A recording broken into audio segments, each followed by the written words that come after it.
Amém, Deus. Obrigado, Senhor. Obrigado pelo teu amor, pela tua graça, Senhor. Obrigado, porque o Senhor é ainda hoje, nesses nossos dias, e é para sempre.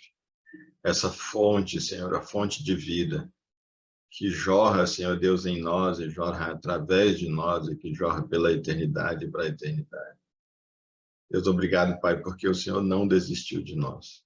Obrigado, Senhor, porque mesmo quando lá no Éden, Senhor Deus, quando nós, a humanidade em Adão, nós rejeitamos essa fonte, nós dissemos para o Senhor que nós iríamos ser a nossa própria fonte, tomar as nossas próprias decisões, assumirmos as rédeas das nossas existências.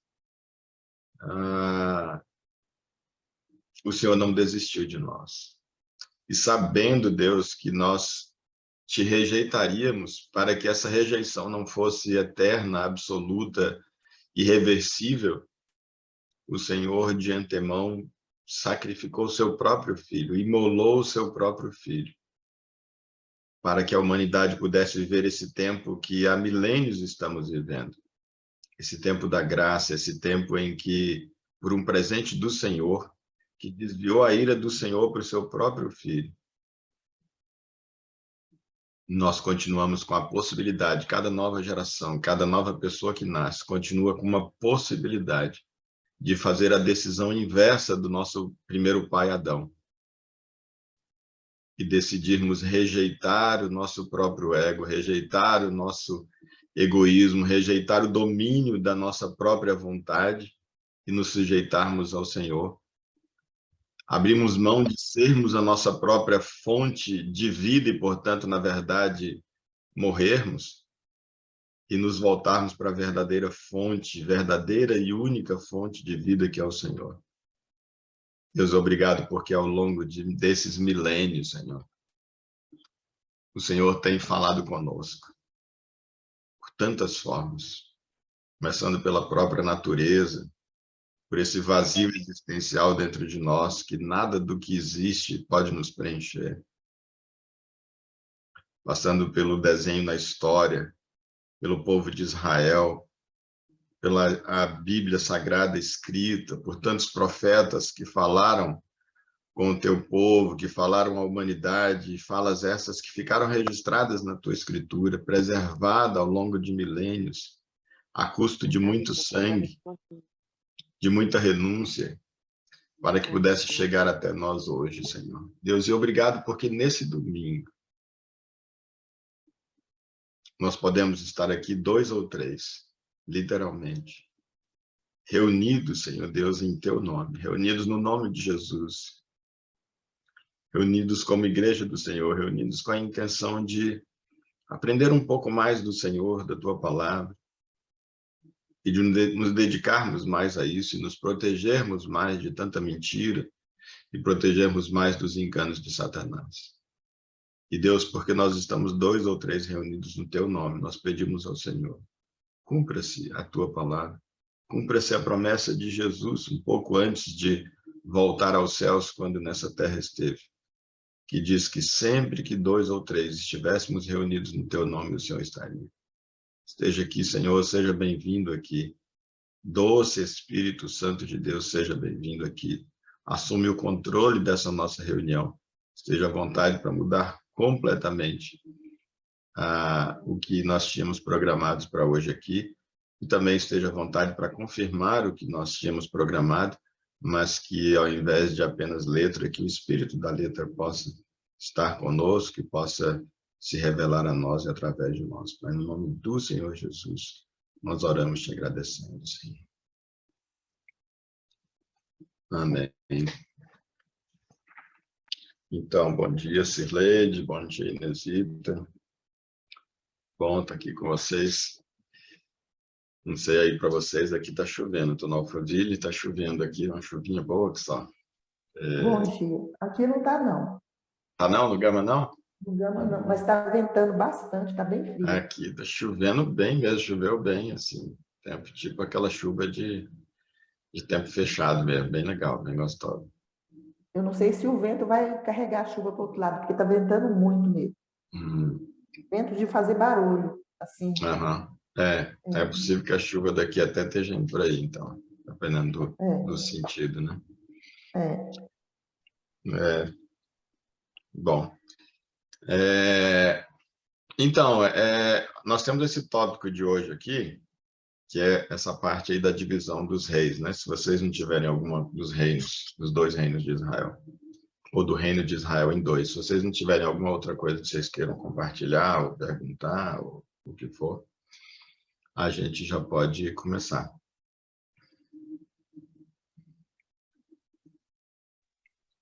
Eu estava dando uma lida agora pela manhã, né? Eu sempre, ou à noite, eu estudo o tópico, ou levanto mais cedo, mais comum tem sido levantar mais cedo, para poder estudar um pouco o conteúdo, né?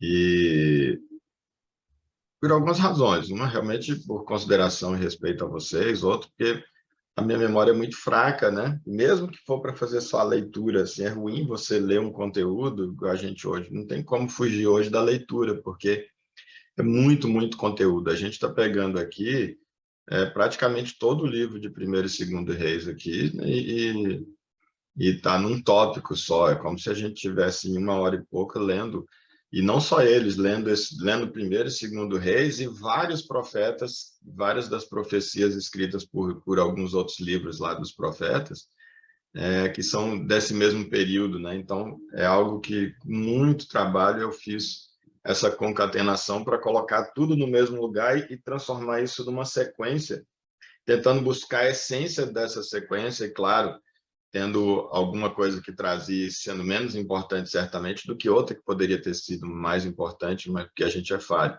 Mas sempre nessa ideia de buscar a essência da escritura, e por isso o nome do livro, que tudo se resume no amor, né? Então, buscar essa essência do amor nessa narrativa, nessa descrição desse momento da história. E então você tem nome de muita gente, muito rei, muito profeta, né? Muita informação, e essa minha memória, mesmo que ela fosse prodigiosa, não daria, ela não é, minha memória é muito fraca. E é ruim você, mesmo nessa posição de estar para compartilhar, e mesmo que for para ler, você lê algo que você não está muito fresco ali, o que você está lendo. Para mim, eu acho muito ruim. Então, nem que seja só a leitura ali, mas uma leitura consciente, em oração e pensando, eu procuro fazer.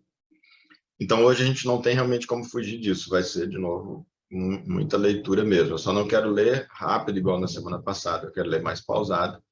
Se der tempo da gente terminar bem, senão a gente termina na próxima semana. Mas eu fiquei muito incomodado. Eu li corrido até a ponto de eu mesmo, que já tinha lido, tinha acabado de ler mais cedo, li, e para mim tinha muita coisa passando no vazio de tão rápido que eu estava lendo, preocupado em a gente conseguir concluir naquele encontro.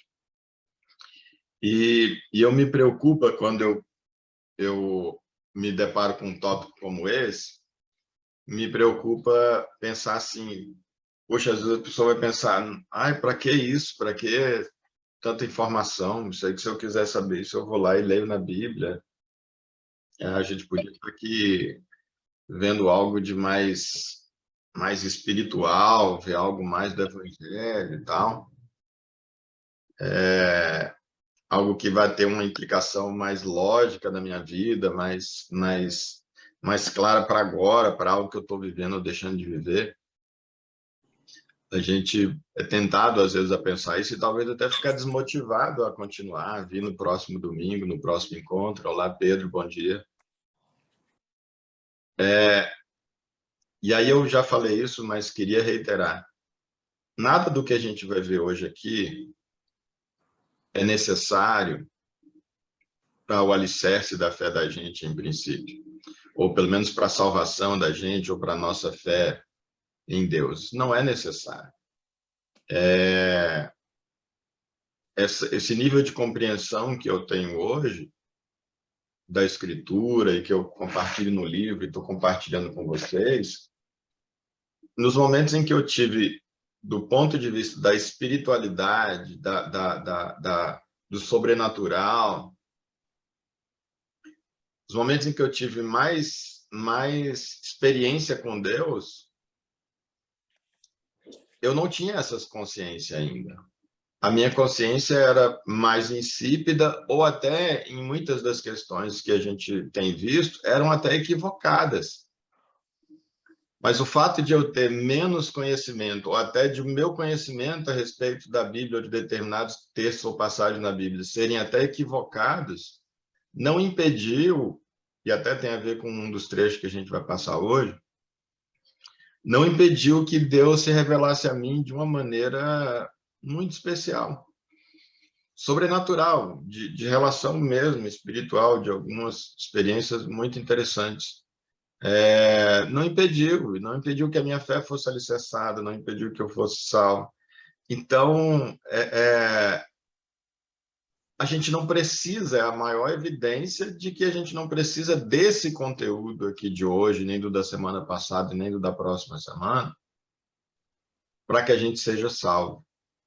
A gente não precisa entender esse conteúdo, não precisa entender dessa maneira que está sendo posta, para que a gente se relacione com Deus. Ué, então, para que isso? Por que a gente está perdendo o nosso tempo aqui? Perdendo entre aspas, né? Uma expressão que às vezes alguém poderia indagar. Isso pode ser importante para a nossa salvação, não no sentido de ser necessário para, mas no sentido de nos proteger de mentiras relacionadas ao Evangelho que têm o potencial, aí sim, de nos tirar da fé, de nos impedir a continuidade e a manutenção da fé. O que mais tem, e sempre foi, não é de hoje, é desde o Éden, como a gente viu, o que mais tem é fake news, é mentira. O diabo é o pai da mentira, eu só estou usando essa expressão fake news porque é uma expressão muito na moda, né? O diabo é o pai da mentira, como o próprio Jesus falou. É desde o Éden que ele planta na humanidade as mentiras e sempre com um pé na verdade, como a gente viu.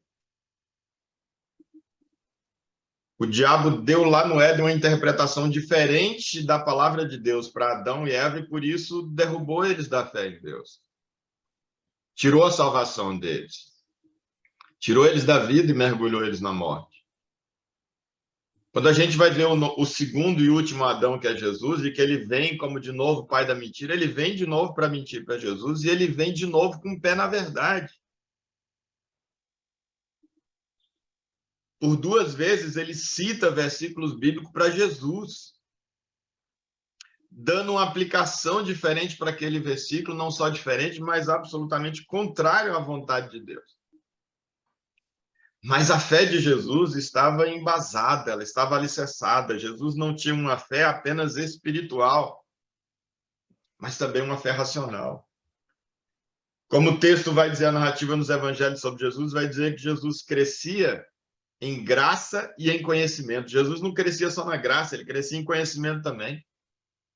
Então, ele crescia em relação com Deus, e relação essa para a qual você não precisa de conhecimento, mas ele crescia também em conhecimento, de maneira que quando alguém como o diabo chega e usando a Bíblia para racionalmente derrubar da fé, ele sabe, ele conhece, ele tem também a sua razão alicerçada.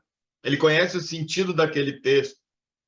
E a fé está abraçada com a razão, a graça está abraçada com a razão, elas estão entrelaçadas. E ele pode dizer, sai para lá, Satanás, porque também está escrito. Sai, Satanás, porque a aplicação correta desse texto da Bíblia é essa daqui. Sai para lá, a mim você não engana.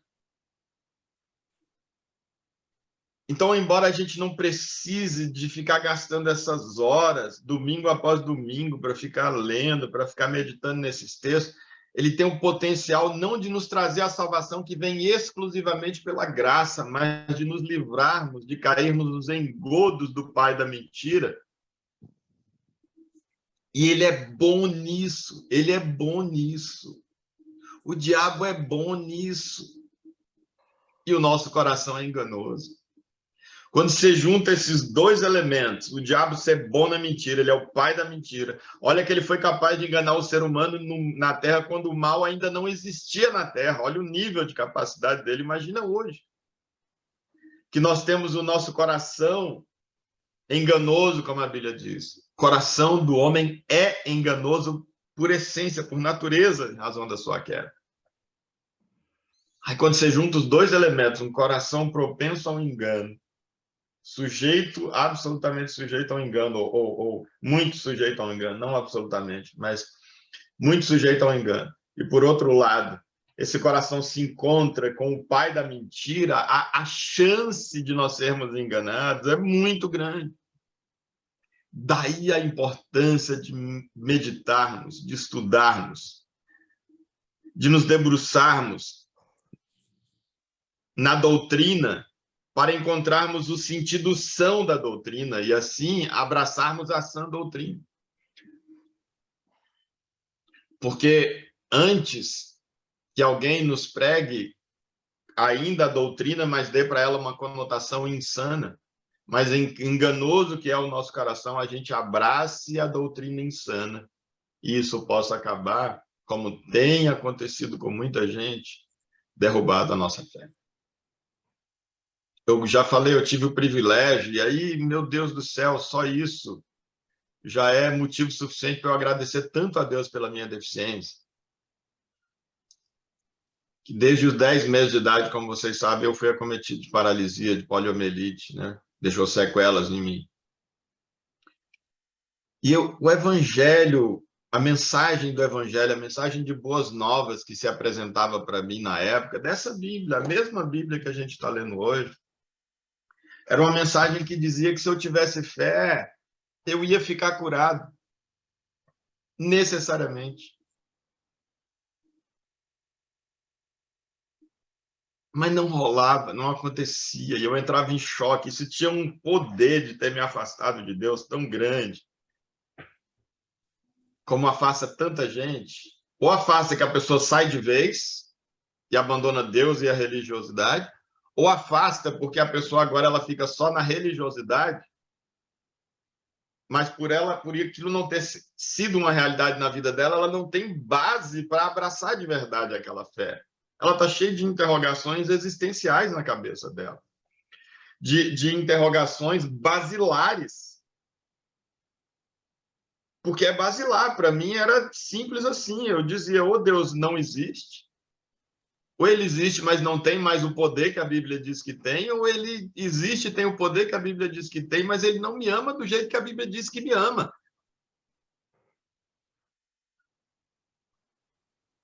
A minha não cura só me levava a uma dessas três, no mínimo um desses três fatores, dessas três respostas, consequências.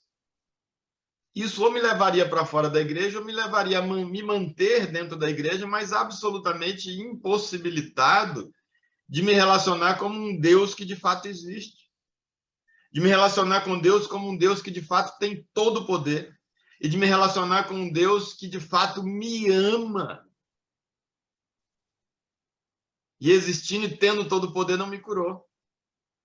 Era impossível isso se a minha compreensão do evangelho não tivesse sido transformada para o que de fato ela é, que é um nível muito mais elevado. Não é porque é uma resposta de um jeitinho, não. É uma compreensão de que o evangelho está para um patamar, um nível muito além, que pode incluir em alguma situação a minha cura, mas que não necessariamente passa por ela. Que o amor de Deus está num plano muito mais elevado e pode passar ou não pela minha cura, pode incluir ou não a minha cura.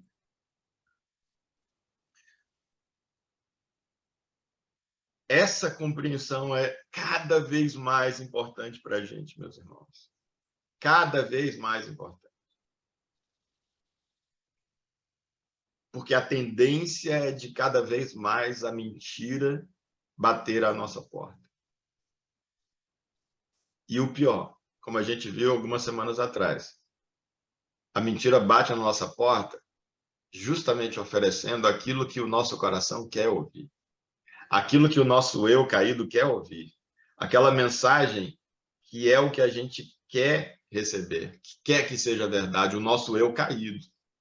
Não o nosso novo eu em Cristo Jesus. Esse não, esse novo eu em Cristo Jesus, ele abomina essas mensagens equivocadas, distorcidas do evangelho, ele abomina, e não é só por uma questão racional, é porque ele diz, meu Deus do céu, isso é tão pequeno comparado ao que de fato é o evangelho. Isso que está sendo proposto é tão pequeno, é lixo comparado com o que Deus, na verdade, tem me dado e tem para me dar. Mas o eu caído, que apenas consegue viver das circunstâncias, do material, do me dar bem aqui, num sentido, ainda mesmo assim, num sentido muito pequeno, do me dar bem, ele quer ouvir interpretações como as que vão bater e têm batido às nossas portas. E é hoje, no tempo em que está tudo tranquilo para a gente, é que a gente tem que ter isso alicerçado.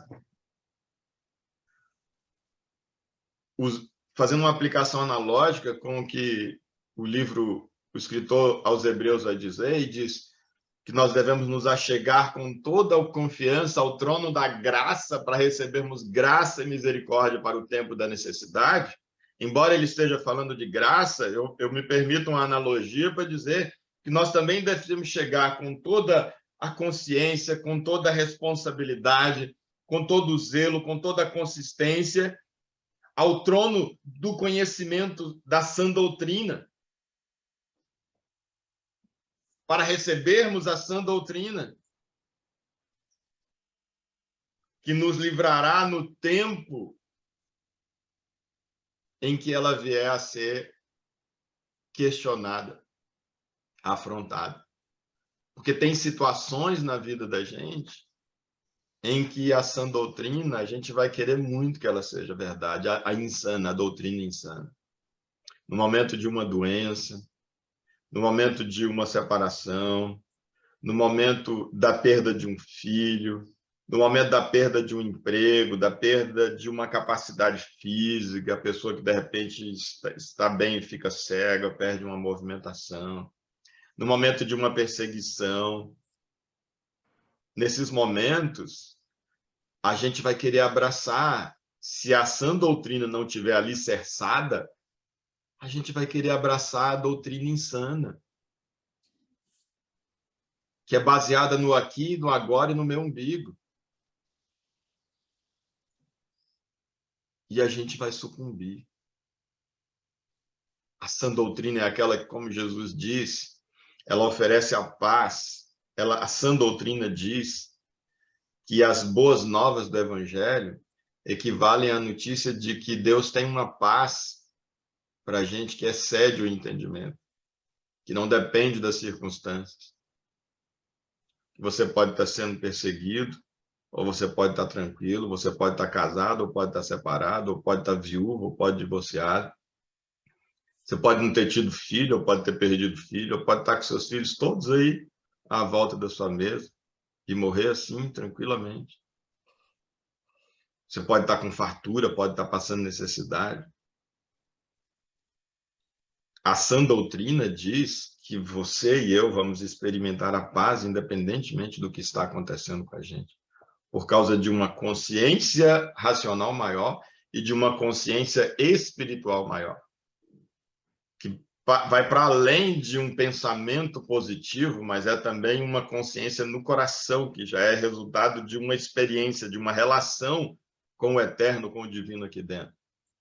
E ela proporciona essa paz, porque é uma esperança para lá, mas ela é já embasada no aqui e no agora. Então, por isso que eu digo para vocês sobre essa importância, por mais chato que possa ser para a maioria de nós. Para mim, não, porque eu amo estudar e a Bíblia nem se fala. Então, eu sou apaixonado em estudar a Bíblia.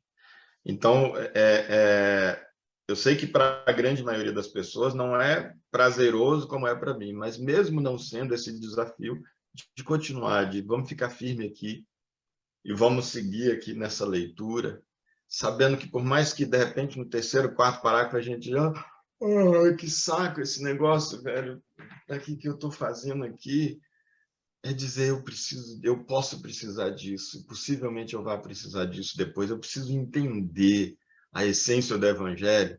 O que a gente está fazendo aqui é isso, é essa leitura sistemática da Bíblia. E uma leitura sistemática, a leitura sistemática pode ir para vários lugares da Bíblia. Tem gente que faz leitura sistemática de maneira que ela pega ela toda e aplica e você vai se dar bem nos seus negócios, vai ser rico, não vai ficar doente. Tem gente que vai fazer uma aplicação para a área do casamento na Bíblia todinha, para a área da família. Todo texto que ele abrir, ele consegue fazer uma aplicação na área da família, que vai dar tudo certo, vai ser mil maravilhas da sua família. Aquele ministério mais voltado para a família. E aqui a ideia de fazer essa leitura sistemática da Bíblia, tomando como base dessa sistemática, desse sistema, como base desse sistema, a afirmação do próprio Verbo encarnado que diz que toda a Escritura se resume numa só palavra, amor. E é por isso que a gente está passando, então, por toda a Bíblia e tentando enxergar onde é que está amor escrito aqui. Porque isso é o que vai, na hora da afronta, isso é o que vai livrar a gente. Mas amor não no sentido do nosso conceito de amor, mas amor no sentido do que Deus disse que é amor. Do que a Bíblia diz que é amor. Então, é nesse sentido o meu desafio. E nós temos aqui, justamente hoje, coincidentemente,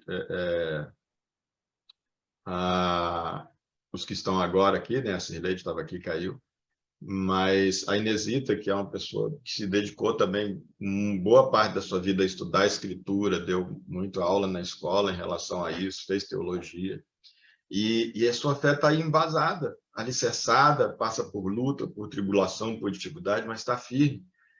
E mesmo assim continua aí, estudando a Bíblia, está aqui com a gente, dando essa graça de estar com a gente aqui domingo após domingo, religiosamente, né? Está aqui com a gente.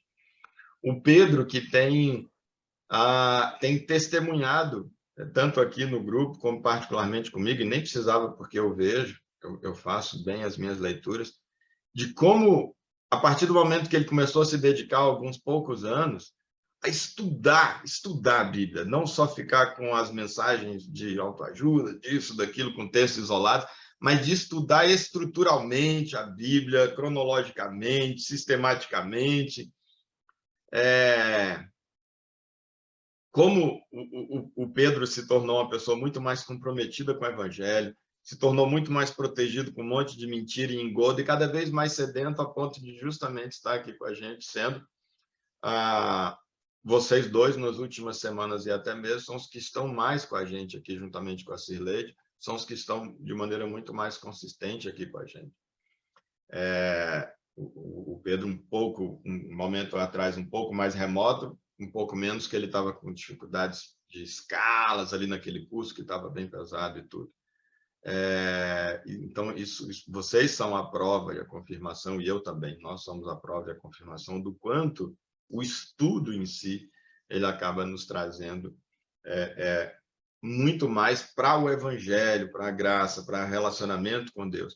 Mas então, essas duas coisas têm que andar de mãos dadas, a graça e o conhecimento, como aconteceu com Jesus. Existem religiões ditas cristãs, ou cristãs mesmo, que elas se fecham no conhecimento, na razão, mas esquecem a graça, esquecem o relacionamento, deixam o Espírito, elas não acreditam na dispensação, não acreditam que o Espírito Santo está à disposição para um relacionamento com a gente hoje, no nível que aconteceu na igreja primitiva. E aí, ele, por se fechar demais na razão, eles correm o risco muito grande de se sucumbir. Como uma pessoa com uma perna só, vai ter muita dificuldade de ficar em pé.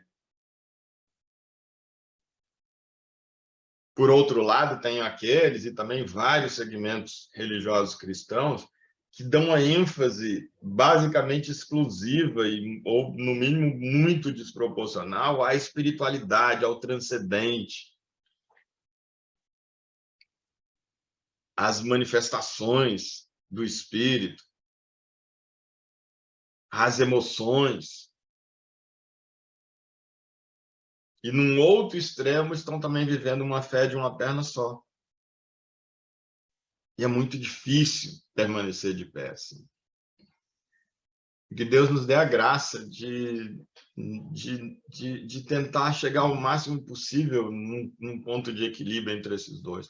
E tendo Jesus como nossa referencial, podermos crescer em graça e em conhecimento.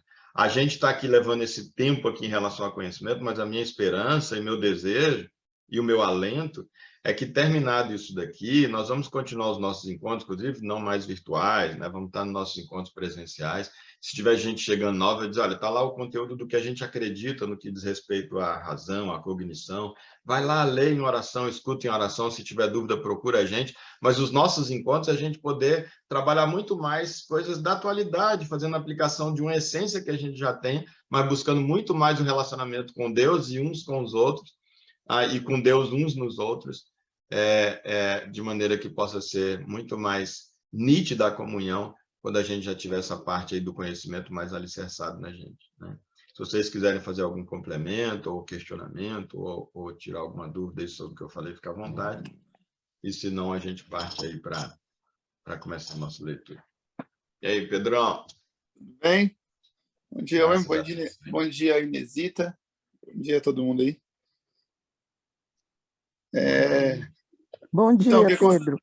Bom dia. O que acontece?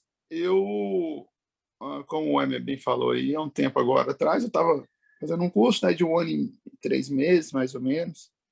Então, hora dava para assistir, hora não dava. Deu até bastante, né? E para mim é essencial esse estudo, essa comunhão, é muito bom. Só que o que acontece? Semana que vem, domingo que vem, eu vou começar um curso aqui. Um curso de formação, um curso de especialização. Aí em cima, vocês chamam de Rotan. Aí é um curso, é o curso da Rotan que eu vou fazer aqui, que tem outro nome, Patrese, tá? E o que acontece? Esse curso ele vai durar mais ou menos 2 meses e ele praticamente é um internato, tá? Ele é praticamente um internato, só que assim, ele é um curso muito ralado, é um curso que a ideia dele Imagino, viu? A ideia dele ligeiramente, mas imagino. A ideia dele é tirar todas as suas forças. Você fica sem comer, sem dormir, te estressa ao máximo, para saber verdadeiramente quem você é, para saber se você realmente serve para estar naquela força especializada, entendeu? Então, para vocês terem noção, começa domingo que vem, 9 horas da noite. Que curso começa 9 horas da noite? Então, domingo que vem eu não vou começa participar. Começa no domingo, 9 horas da noite. E domingo ainda. Na semana que vem eu não vou participar, por óbvio, porque eu vou tentar dormir o máximo, né? Que eu sei que eu vou ficar uns 2, 3 dias sem dormir nada, né? Então, eu tenho que tentar descansar o máximo, sim. E aí, o que acontece? Vou precisar de muita oração, porque... Não, você tá louco. É um curso que eu nunca fiz, mas todo mundo que já fez fala assim, sabe? E aquela coisa, um colega meu acabou de formar aqui, foi um curso do choque. Ele fala uma coisa que é a verdade. Meu amigo mesmo, assim, sabe? Dentro da minha casa e tal. E ele falou, Falcão, porque assim, você vai entender. Tem coisa que é só você vivendo para você saber, né? Aí, assim, o maior exemplo, por exemplo, a Bíblia fala que Jesus ficou 40 dias no deserto, né? Para ser tentado. Não, e diz que ele é igual que você está falando, Jesus foi conduzido para o deserto para ser tentado. Essa é a ideia sua, não precisa ser conduzido para ficar 2 meses nessa situação, porque é nesse de fragilidade que você está propenso para saber quem você de fato é, o que você falou, né? É nessa hora que a gente é. E aí, por exemplo, a gente lê a Bíblia e fala assim, Jesus ficou 40 dias em jejum e tal, foi difícil. Agora, imagina ficar 40 dias em jejum, aí você vai saber o que se é difícil, se não é. É totalmente diferente. Quando o teu corpo não tem mais o que tirar de alimentação e ele tira ali do próprio corpo, ele auto se destrói, né? E você vai perdendo força, tem que continuar fazendo as coisas e tal. Então, assim, só que assim como a minha vida me levou a estar aqui, né? Me levou a estar aqui nesse concurso e tal, a carreira minha também me levou a tentar fazer esse curso, sabe? A tentar fazer. Por quê? É uma tropa que trabalha muito aqui, tá? Essa tropa, só que ela não é reconhecida igual em cima, não é reconhecida igual em outros estados. E desde que eu entrei, eu decidi defender eles porque simplesmente eu não concordava, né? Eu sou muito fã dessa tropa, desde aí de cima, já me salvou algumas vezes aí em Brasília.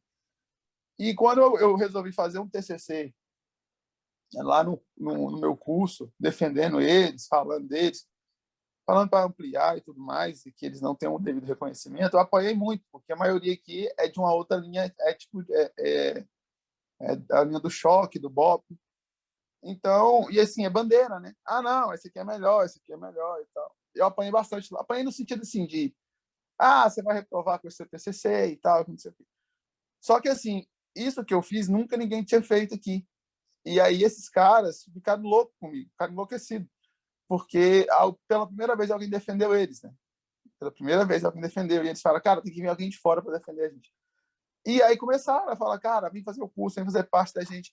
Só que o fato deles quererem que eu faça o curso não significa que vai ser mais fácil para mim, não. Às vezes é até pior, tipo, assim, né? Eles comentam, você tem a simpatia, mas tem várias coisas, simpatia, sorte, saúde. E tu vira holofote, né, amigão? Tu vira holofote, na verdade. Não é holofote, seja para que lado for, a tendência é Exato. mais. E aí, qual que é o problema? Vai ser mais ralado porque eles pensam assim, pô, o Falcão é um cara bom para comandar a gente. Será que ele é digno? Será que realmente, entendeu? Então vai ter os testes, né? Então, assim, vai ser muito difícil. Só que é aquela velha história que eu prefiro me arrepender pelo que fez do que não fez, entendeu? Então eu preciso ir lá, eu preciso me testar. Eu quero muito, muito, muito formar. Alguns colegas que eu incentivei, que ninguém achou que formaria, fizeram o discurso e formaram. Só que, assim, é um mix muito grande de ansiedade, sabe? Porque, assim, você fala, cara, será que eu tomei a decisão certa e tal? Não sei o quê. É totalmente algo inesperado, né? Assim, é levar o ser humano no limite do estresse, da fome, do sono, e além de levar no limite, fazer ele fazer coisas que, se ele tivesse 12 por 8 alimentado, ele teria dificuldade. Agora, imagine com fome e tudo mais e tal. A ideia do curso é essa, né? E, assim, é muito importante para mim, que é um sonho antigo. Eu não fiz a Rotan em Brasília aí porque eu estava estudando. E esse curso, como você faz, você tem que fazer uma preparação antes, tem o período do curso, e pós também você fica um tempo assim, meio que aéreo. Então, eu ia perder tempo de estudo, então não fiz em Brasília, mas sempre era um sonho que eu tinha, sabe? Era um sonho mesmo. E aí, o fato de eu ter defendido o pessoal, isso gerou holofotes tanto lá para o pessoal, como para os colegas aqui da Capitães também. Todo mundo, quero ver o Falcão, vamos ver, vamos ver. Vamos ver. Então, assim, aquele mix, eu não quero decepcionar ninguém, nem eu mesmo, entendeu? Nem a família. Mas, assim, é pior, a sensação é pior do que quando eu vim para o curso aqui, capitão, sabe? É bem pior. Mas eu vou ficar um período, por óbvio, até o fim do ano. O curso acaba, acho que 9 de dezembro. Só que aí, então, só depois disso que eu vou conseguir participar da comunhão. Pode ser que eles liberem um final de semana ou outro, pode ser. Aí eu consigo. Aí, sim, não se assustem. A forma de eu chegar aqui, bem mais magro, cara inchado, enfim, essas coisas assim. Porque é possível, né? Só que, assim, eu, além de estar ausente, né, na comunhão, nesse período, vamos colocar aí 2 meses, eu vou precisar de muita, muita oração, porque, como eu falei, é um negócio que eles levam a gente no limite do ser humano, né? E aí testam. Né? Então, assim, eles testam para saber, eles saberem, né? Só que eu sabendo disso, eu também tenho a sensação de querer saber também esse limite, entendeu? Para mim também é muito importante isso. Pô, peraí, mas será que eu sou uma pessoa assim mesmo? Será que eu sou uma pessoa que ajuda os outros? Tá, mas se eu tiver com 2 dias sem comer, sem dormir, estressado, eu vou pensar no outro ainda assim, tudo mais e tal. Eu vou tentar fazer corpo mole, eu vou tentar só me proteger, como que funciona e tal e tal. Então, para mim também é um teste, né? É um momento que a gente consegue saber realmente. Eles fazem isso para saber realmente o que está no seu coração. E aí é um momento também que eu vou conseguir também.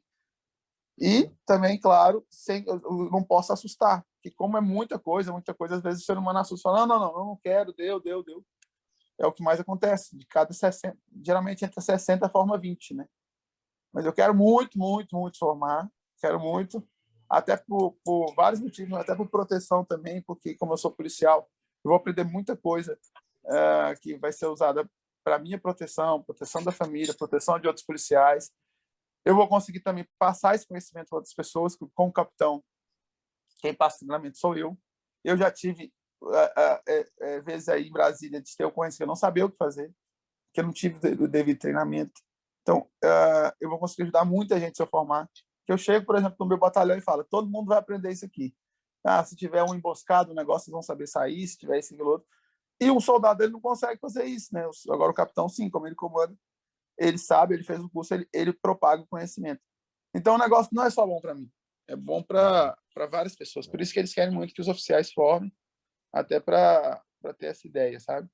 Mas, em resumo, eu falo isso tudo só para falar que eu não estarei aqui nos próximos meses, 2 meses. Se tiver algo esporádico, assim, uma sorte grande, porque quando você é liberado, geralmente é um dia, aí você come como se não houvesse amanhã e dorme, como se não houvesse o amanhã. Então, não sei se você liberar 2 dias, se for beleza, mas se não for... E a família, que você vai estar com muita saudade, né? Assim, a enfim, família... muita demanda, Exatamente. Exatamente. Mas, assim, o fato de estar gravado vai me ajudar bastante, porque eu tenho isso.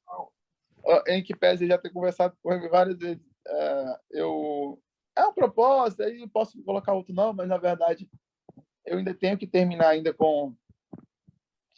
eu fiz isso e foi muito bom para mim, porque aí eu me programei a estudar, né? Como o Emer falou. Então, ainda falta 6 meses e meio de estudo ainda, como se eu tivesse estudado 1 hora por dia nesses 6 meses e meio, sabe?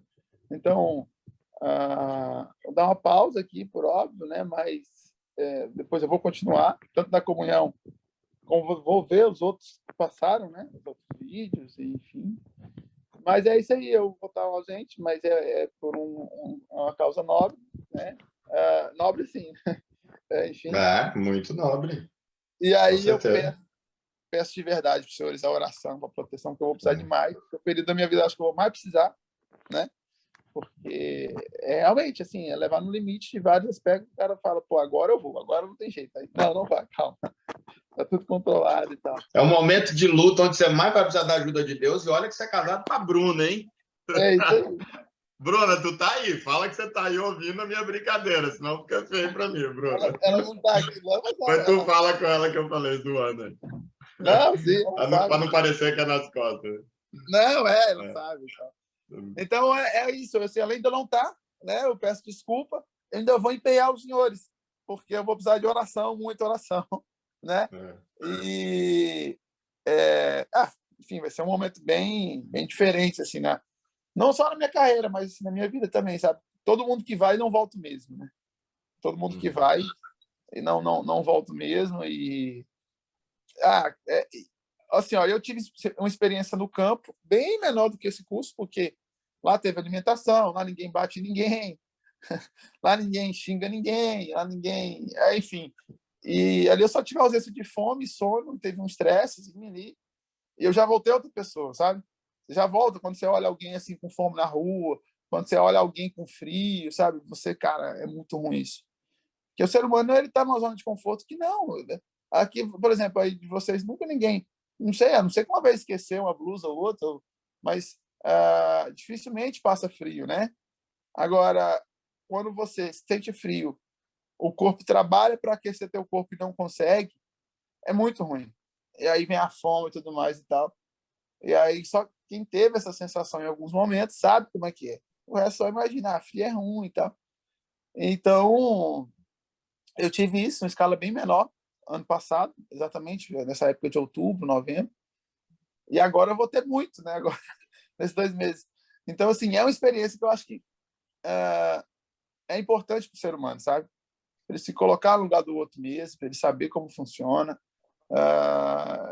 Eu voltei do campo outro e pretendo voltar outra pessoa desse curso, né? Mas uma pessoa melhor, claro, né? Óbvio.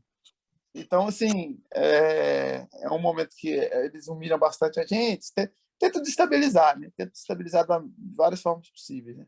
Então, eu tenho que estar com a mente focada, eu tenho que estar bem, Então, vou precisar realmente das orações, da torcida dos senhores aí, porque não vai ser fácil, mas é algo que é um sonho e já tem tempo que eu estou buscando já. Então, nós vamos orar, sim. Eu realmente vou orar diariamente por você. A sua mãe, sem dúvida nenhuma, vai orar todo dia por você. E a Inesita também. A Inesita é muito organizada, então ela acaba que certamente ela vai criar um mecanismo aí de pôr seu nome nas orações dela e também vai estar também te cobrindo de oração. Eu faria um acréscimo aí, traria uma ponderação sobre algo que você falou. Você falou que acredita que seria muito positivo para as outras pessoas, para a corporação e etc., se você realmente for aprovado e passar e concluir o curso. E eu digo que, independentemente, vai ser muito bênção, independente de você concluir ou não, você vai ser muito bênção e esse curso muito bênção para você e para muitas pessoas. A diferença é que vai ser bênção de maneira diferente, mas o só fato de você encarar esse curso, realmente, igual você falou, sua vida não vai ser mais a mesma. Mas independente de se você sai, ou quando sai, ou onde você sai. E aí a minha oração, ela realmente não teria como ser diferente. A minha oração vai ser que a boa, agradável e perfeita vontade de Deus se cumpra na sua vida. Os propósitos deles são sempre maiores do que os nossos, mais belos do que os nossos. E a gente não sabe das coisas. Às vezes, quando a gente pensa que se eu for aprovado, vai ser muito mais bom, perfeito e agradável para mim e para os outros, mas, de repente, Deus, com a capacidade dele, ele é capaz de transformar uma eventual reprovação em algo ainda mais bom, perfeito e agradável para essa pessoa e para tantos outros. Deus é quem sabe. Então, a minha oração vai ser para que Deus realmente não permita que a vontade dele não se cumpra na sua vida, porque eu sei que esse é o seu desejo. O próprio lugar onde você está, e eu tenho acompanhado isso, é um lugar onde você tem estado, tem lugar no sentido de os movimentos que você fez, carreira, etc., de muita consciência de que o principal é realmente servir a Deus e ser luz, né? E que você, em alguns momentos, que você estava ali numa bifurcação para decidir, se não fosse uma consciência maior, você não teria trilhado o caminho que você trilhou e continua trilhando. Então, essa boa, agradável e perfeita vontade de Deus vai continuar vigorando na sua vida e o mal não vai ter poder de te impedir, que isso aconteça na sua vida, não. Então, nesse sentido, vai ser a minha oração e eu sei que vai ser o melhor para você, tá bom? E aí, realmente interessante como tem tudo a ver com o que a gente estava falando lá no início, e como você mencionou aí, justamente Jesus, né, no momento da tentação, da provação, e é o que você falou, que você vai ser levado para esse momento, e é porque te surra e te deixa sem comer, com frio, etc., que é nessa situação de vulnerabilidade das nossas questões materiais, dos nossos sentidos, etc., é nesse momento que a gente prova quem a gente de fato é, né? Então, isso justamente por isso que eu falei que a gente precisa aproveitar o momento que a gente está bem, que a gente não está passando por provação, fome, etc., em vários sentidos aqui, para a gente estudar a palavra de Deus e meditar, porque para que quando esse momento chegar e acontecer, a gente tenha a base para passar. Você, por exemplo, você não está, simplesmente não pegaram você e te jogaram nesse curso. Para você estar preparado para isso hoje, você tem todo um embasamento, né? Você passou já por uma outra corporação, cursos já muito difíceis em outro estado, e passou por já ir no oficialato, você já passou por um curso também extremamente rigoroso, mas que ele era mesclado a parte prática com a parte física, e a parte teórica, você tem muito preparo teórico, você tem muita coisa para, na hora que você estiver lá na tentação, na fraqueza, tem tanta coisa que já disseram para você em cursos que vão ser alicerce para você, para te empurrar um pouco mais, te manter no caminho certo, para não te fazer desistir. Porque se te jogam simplesmente do nada lá, sem todo um preparo que você tem, cognitivo, um preparo racional, a chance de você sucumbir era infinitamente maior do que já vão existir, né? Então, é disso justamente que eu vinha falando no início, parece que não, e olha que foi muito tempo, né, Pedro? Muito tempo de preparo seu teórico, no curso teórico, você certamente falava, cara, você é polícia, velho, eu sou polícia, eu não preciso, para que eu tenho que saber isso daí, para? A gente não imagina quando é que, de repente, um troço de uma parte enjoada de um curso que estava fazendo, que parece que tem nada a ver, de história, de geopolítica, de não sei o quê, e de repente o troço, num momento crucial, aquilo que você nunca imaginava teria utilidade, é o que vai ter utilidade para você continuar e avançar e vencer naquilo ali, né? Então, da mesma forma que às vezes é um conhecimento que ele precisa disso para a salvação, não. Mas dependendo do que eu passar para eu me manter na salvação, manter minha fé alicerçada e não cair em mentiras e engodos que vão tentar me pegar no momento de fragilidade, que é a interpretação errada da doutrina, e, portanto, doutrina insana, como a Bíblia vai dizer, nesses momentos eu vou poder ter a minha fé alicerçada e embasada, por quê? Por quê? Porque eu tenho um conhecimento racional que vai me permitir isso, né? Então, Assim, tudo a ver. assim, eu entendo. Tá Eu mudo aí, compreendo. Pedro? Não, não Hã? tá mudo não, mas não tá saindo não. O que você tá falando não tá vindo não. Tá ouvindo agora? Para mim, pelo menos, não. Peraí. Vocês estão ouvindo o Pedro aí? Eu não estou. Eu Estão estou me ouvindo ouvindo. agora? Eu estou ouvindo. E você, Wayne, tá me Ixi, parece ouvindo? que a Inesita falou alguma coisa também e eu não ouvi a Inesita também. Você ouviu a Inesita, Pedro? Ouvi. A Inesita, Ah, sim. então é comigo o problema aqui. Peraí. É. Deixa eu ver o que aconteceu aqui comigo. Tá conseguindo me ouvir? Ah, o problema está no Sim. meu fone de ouvido aqui. Eu ouvi agora porque eu Mas tirei. pode ter certeza que eu oro todos os segundos e todos os minutos por você. Ah, voltou. Eu saí do fone e voltei, foi no meu fone. Mas vocês me ouviram, né? Sim. Tá, Sim. ótimo, então. Que bom. E aí, o que acontece? Você acha que teve até umas 3 semanas, até aconteceu um episódio aqui, e eu até liguei para o Renan. É engraçado, né? Que às vezes você estudando, você sabendo, você vem num lance assim e faz a interpretação equivocada. Então, o que acontece? Eu precisava trocar de carro aqui, porque meu carro não tinha a menor condição, eu tinha que trocar antes desse curso, para deixar um carro bom aqui para a família e tudo, né? Um carro que anda, é normal. E aí, uma série de coisas dando errado, e aí eu cheguei, liguei para o Emer e falei, Emer, eu acho que não era para ser, quando as coisas vão dando errado assim, tem que deixar quieto, tudo mais e tal. O Emer falou, não, tá, peraí, calma, mas eu faço isso quando é coisa de Deus e tal. Às vezes é o diabo que está impedindo. E aí depois que o Emer falou isso, eu fui investigar, descobri que tinha levado um golpe de um despachante aí de Brasília. Por isso estava dando errado. Então, o que acontece? Do que eu quero dizer? Se não for da vontade de Deus, que não aconteça. Só que o que eu não quero é que eu desista, entendeu? Porque é um curso que você fala, não quero mais, você desiste, você sai. Por que eu não quero isso? Eu tenho noção, porque assim, o que a gente aprende lá não se passa para toda a tropa. Você tem que ir lá fazer um curso desse para pegar. E eu formando, eu consigo passar esses conhecimentos que são para a vida dos policiais, para a proteção mesmo, assim, sabe? E não só para eles, como para mim, como essa própria tropa, eu consigo ajudar.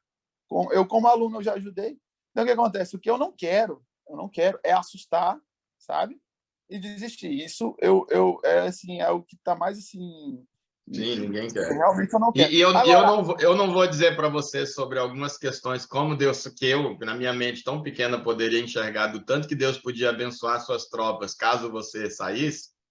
Nem vou entrar nisso, para não te tirar do propósito, do foco de vencer. Mas, velho, a gente não tem ideia da capacidade de Deus de abençoar. Então, assim, claro, fica na sua cabeça que não tem que ser, foca em chegar lá no final e tá certinho. isso.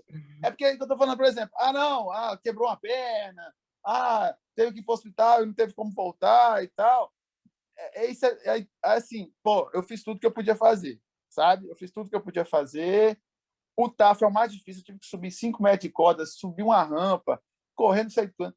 E eu treinei. Se eu não conseguisse, eu sabia, pô, não é da vontade de Deus. Mas eu treinei para passar no TAF. Então, assim, é a minha sensação. Eu quero ir lá e não pedir para sair, não desistir. Jesus foi ficar 40 dias no deserto nunca, vou sair daqui. Ele já podia chegar e sair ali, né? Não, vou voltar, não preciso disso aqui, eu estou com fome e tal. E ele ficou lá, firmou e tudo mais e tal. E o propósito de Deus é que ele ficasse lá 40 dias.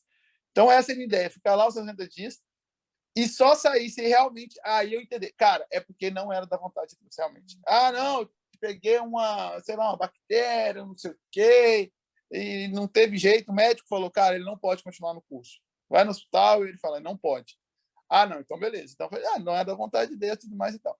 Agora, essa sensação sabe, de falar, não, meu Deus, não dá, eu não consigo. Essa eu peço a Deus que eu não tenha, sabe? De verdade mesmo. E eu vou continuar pedindo que a boa, agradável, perfeita vontade dele se cumpra na sua vida. Não vou entrar em detalhe para não influenciar seu psicológico. Foca nisso aí mesmo, seu psicológico está aí do outro lado. Eu não vou te atrapalhar nisso, não. Não vou nem cogitar de nada, deixa você. Vai nessa fé aí mesmo. É essa fé que você tem que ir. Vai nela. Com certeza vai nela e vamos orar sim. Tá bom, mas é isso aí. Tá bom? Então, tá. Era só isso mesmo. Mas, e aí, justamente sobre você voltou a falar aí acaba que justamente quando eu puxei, eu tinha esquecido por que puxei, e agora você falou, lembrei de novo. Você vê que Jesus, justamente quando foi provado, você vê que é na fragilidade que a gente é provado, igual você falou. Você vê que o diabo, a primeira coisa que ele chega para Jesus, já que ele tinha fome, 40 dias sem comer, se você é mesmo filho de Deus, então manda que essas pedras se transformem em pão, né? O cara está com fome, 40 dias sem comer, né? Então é nisso que ele pega e de repente está dizendo para Jesus fazer uma coisa que viola a ordem de Deus para ele. Mas aí, a pretexto de provar para o diabo e para si mesmo até, porque você 40 dias sem comer, você fica até meio baralhado. Tipo, é possível dizer, pô, será que eu sou mesmo filho de Deus? Rapaz, o Remy, que absurdo, Jesus duvida. Se não houvesse a possibilidade de alguma coisa ali dele ser tentado a que não fosse de fato filho de Deus, se essa baralhada na mente não chegasse a ponto dele ser tentado a acreditar nisso, não chamaria tentação. Você chamar tentação, a fome tem que ter baralhado a cabeça a ponto de... aí Jesus, opa, mas está escrito, por isso que a importância do está escrito, de conhecer a palavra. Ou está escrito, não tentarás o Senhor teu Deus. Como Jesus crescia na graça e no conhecimento, ele sabia que tinha um versículo que dizia, não tentarás o Senhor teu Deus, e quando ele fizesse isso, apesar de estar com fome e poder fazer isso, ia poder definitivamente provar para si e para o diabo que realmente ele é filho de Deus, mas tinha algo que estava para além dele provar a identidade dele em Deus, a filiação dele a Deus, que era o fato de seguir o que está escrito na palavra de Deus, que era não tenta o Senhor teu Deus. É justamente isso que a gente nesses momentos que a gente tem que pegar e aprender isso aqui, decorar o que é para decorar, pegar a essência do que é para a essência, porque na hora da fragilidade a gente cai se a gente não tiver isso.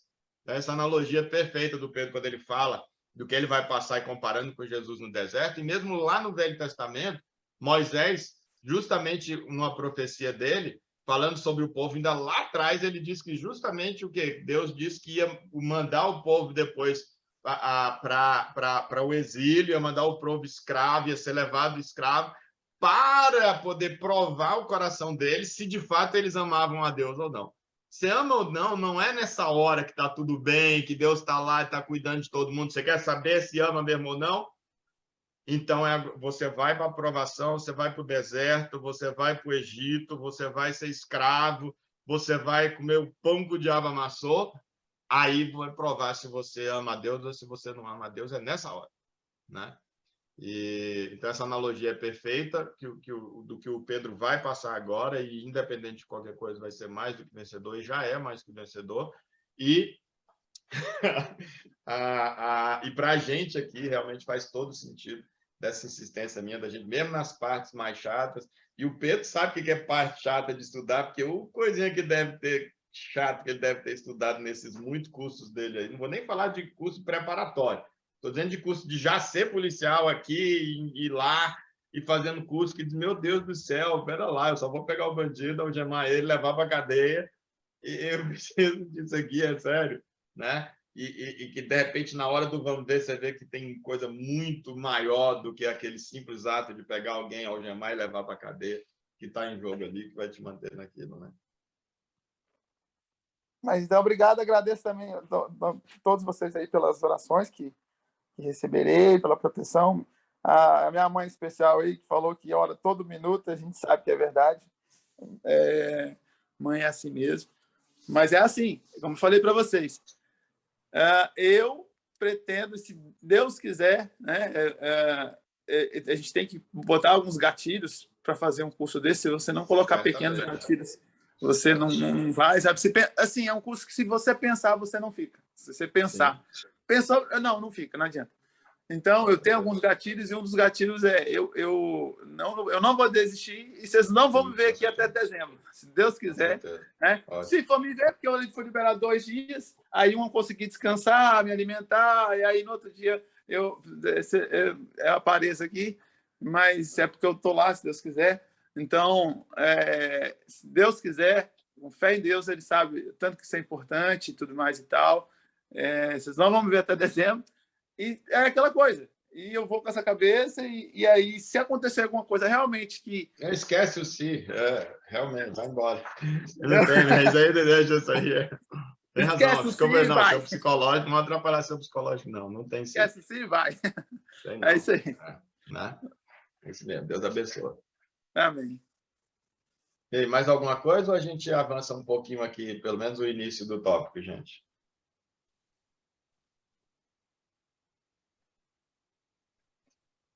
Então, vamos começar aqui o tópico, vamos passar pelo menos por uma parte dele, e aí na semana que vem, possivelmente, a gente conclui. Deixa eu compartilhar a tela.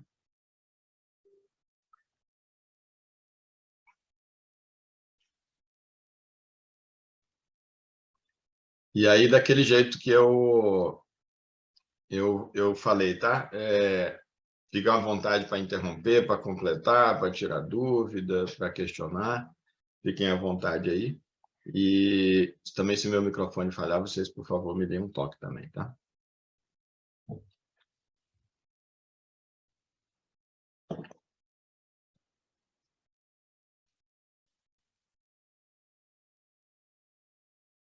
Deixa eu só ajeitar aqui para pegar o máximo da tela possível aqui.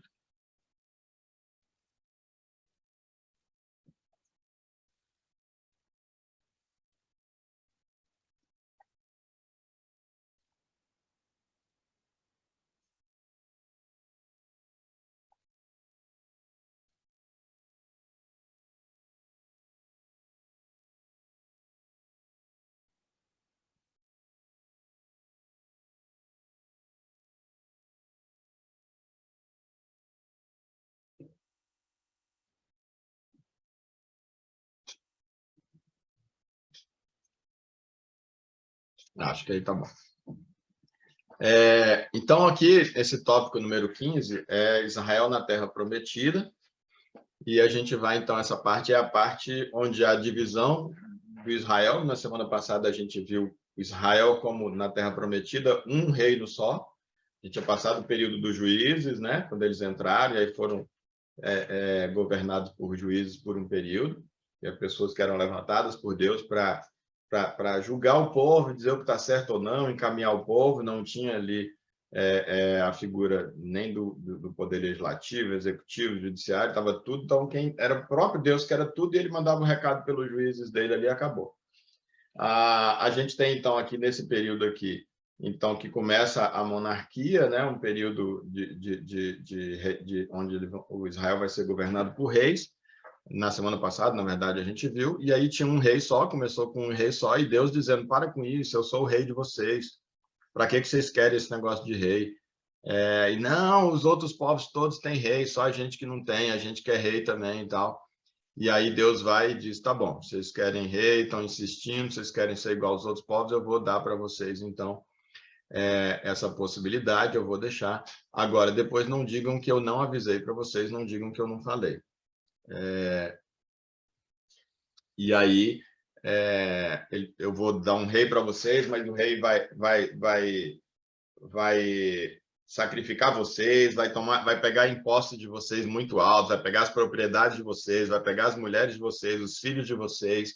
O rei vai tomar conta da vida de vocês. Vocês vão ver o que vai acontecer. Eu estou falando, vocês não querem acreditar em mim, não querem confiar em mim, que é muito melhor eu ser o rei de vocês do que um de vocês ser rei de vocês. Mas já que vocês estão insistindo, então beleza, eu vou parar de insistir. E aí Deus então vai e aceita isso, e justamente esse período começa já lá, então, lá com Saul, ele nomeia Saul, a gente viu na semana passada, e aí, então, depois de Saul vem Davi, e depois de Davi, Salomão, e aí já logo depois, então, do reino de Salomão, é onde a gente vai começar a ver aqui agora, é onde o reino se divide, então, em duas partes, em dois reinos distintos, o reino do norte e o reino do sul. Mas Salomão, particularmente, aí eu me permito aqui voltar um pouco, não está nem lá nos textos, e tem tudo a ver com essa essência. Deixa eu até tirar o compartilhamento da tela aqui, porque isso é muito importante, não está, na verdade, no livro. Salomão, então, quando Salomão reina, existia ali aquela ordem de não se corromper, né? Tinha na lei que não podia se casar com mulheres estrangeiras de outros povos, porque elas iam acabar influenciando, então, o rei, ou influenciar qualquer pessoa no povo de Israel, e acabar influenciando a quê? Influenciando a que eles servissem e seguissem aos outros deuses, aos deuses deles, dessas mulheres. E, de fato, foi o que aconteceu, então. Salomão tem várias mulheres, a começar pela própria mulher, a egípcia, e depois tem várias outras mulheres de outros povos, onde ele também se casa, toma como esposa para si. E aí o texto, então, a gente até viu na semana passada que no final, então, da sua vida, na sua velhice, essas mulheres influenciaram ele para adorar esses deuses e seguir os rituais ali de adoração daqueles deuses delas, da família dela, das terras delas, dos povos delas. E aí, então, isso desagrada a Deus, e Deus, então, vai justamente sentencia ali algo em relação a Salomão, e justamente no sentido de que o Israel seria destruído e tal. Aí, então, quando Salomão morre, e aí tem a ver com essa coisa de Deus tinha dito, não queiram um rei para vocês, deixa que eu vou ser o rei de vocês. Não coloca um ser humano como rei de vocês, não, porque ele vai acabar com tudo que vocês têm. Eu conheço o ser humano. Não, a gente quer um rei, a gente quer um rei. Saul, Davi, Salomão. A terceira dinastia ali, o terceiro rei, ele já termina o seu reinado, deixou o povo num estado de miséria terrível. Quando a gente vai ver as riquezas de Salomão, tudo que ele construiu, ele tinha vários palácios, ele tinha muitos jardins, ele tinha muitos haréns, tudo de bom e do melhor Salomão tinha. A melhor comida, as mulheres mais bonitas, mais bem tratadas, mais bem cuidadas. Tinha um departamento no reino que era só para cuidar das mulheres dele. Só. A função deles era só cuidar daquelas mulheres. Então, muitos palácios, muitos jardins. Só que há um custo muito grande, a custo de impostos extremamente caros, a custo da própria manutenção do povo que trabalhava para poder se sustentar, mas boa parte do que o povo produzia era cobrado a título de imposto e tinha que ser levado para o rei. De maneira que, então, quando Salomão morre, esse foi o estado, o fato de Salomão. Olha que era um cara sábio, hein? O cara mais sábio que já pisou na terra aí, não considerando Jesus. Que a gente tem registro de um cara mais sábio que já pisou, porque ele teve a sabedoria do próprio Deus, que quando diz lá no templo, na inauguração do templo, ele diz: como é que eu vou poder cuidar desse povo? Essa missão é muito pesada, é muito difícil. Esse povo é muita gente e são muita dura serviço, coração muito duro. Como é que eu vou fazer?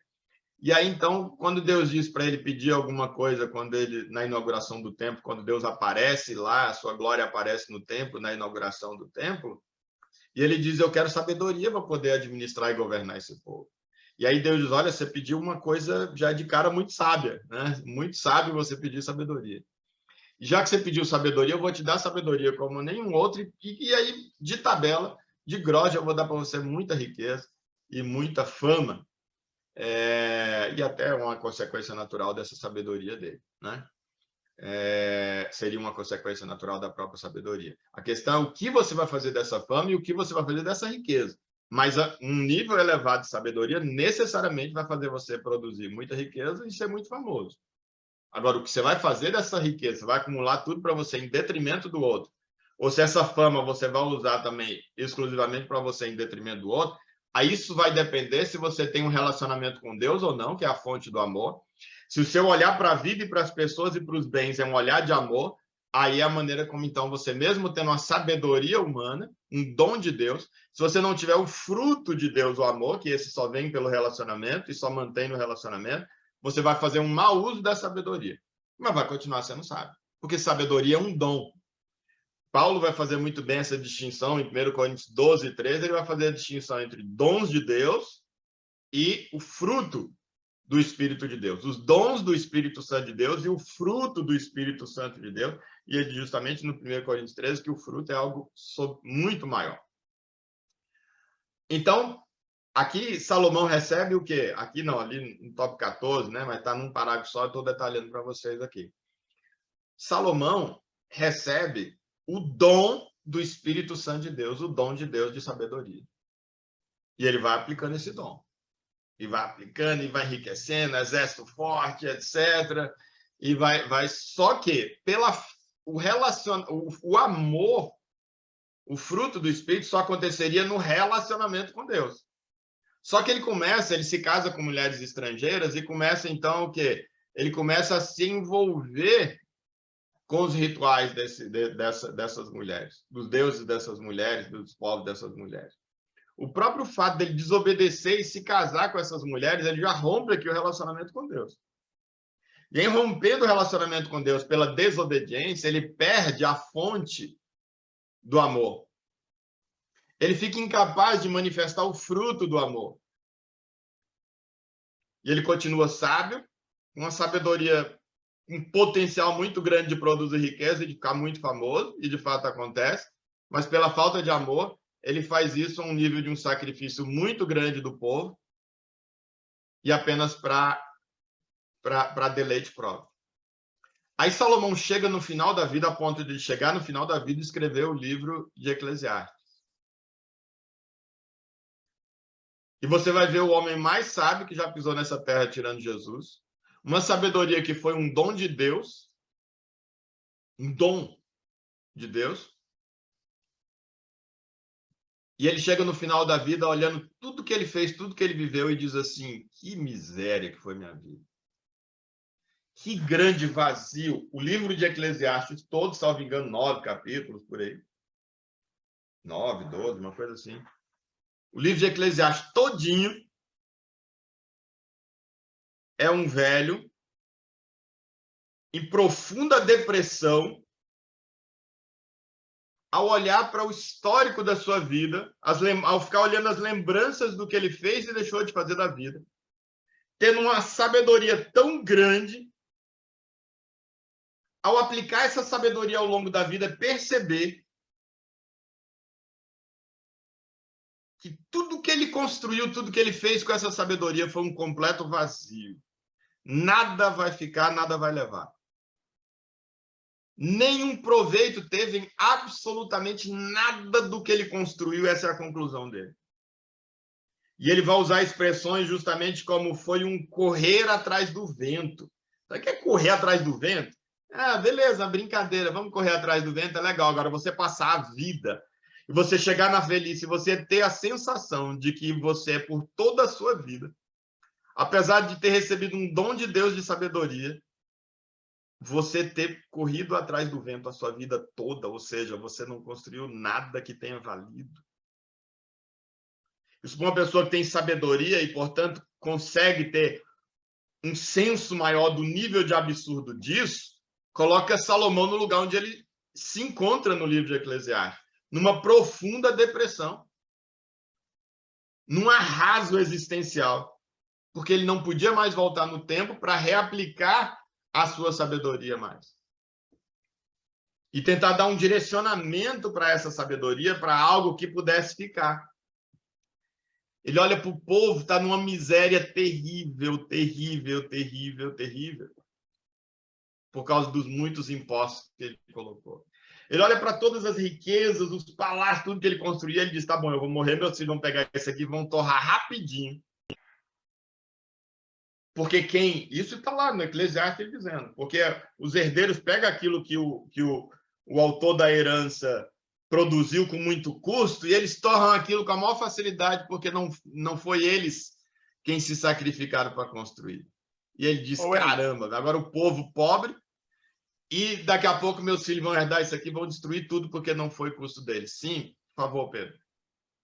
Durante muito tempo eu não consegui entender por que, por exemplo, Deus permitiu essa história relacionada a Salomão, porque assim, Deus deu sabedoria para ele, e ele aproveitou a sabedoria, mas com mulher, com dinheiro, com fama, e isso gera, hoje em dia, e aí eu entro no assunto que a gente começou, muitas pessoas hoje buscam a Deus para querer ser Salomão. As pessoas, literalmente, é isso aí, elas querem mulheres, relacionamentos, vamos colocar assim, né? Dinheiro, muita fama, elas querem isso. Hoje, quando eu estou num cargo que tem uma responsabilidade de chefia, a gente percebe, e é pouca, é pequeno, mas a gente percebe que as pessoas, elas buscam a gente às vezes, e é muito fácil a gente ser servido por essas pessoas por estar num cargo de chefia. O mais difícil é você, estando em um cargo desse, servir, né? É a verdadeira sabedoria, né? Assim, um outro nível de sabedoria que depende do fruto, né? Não do dom.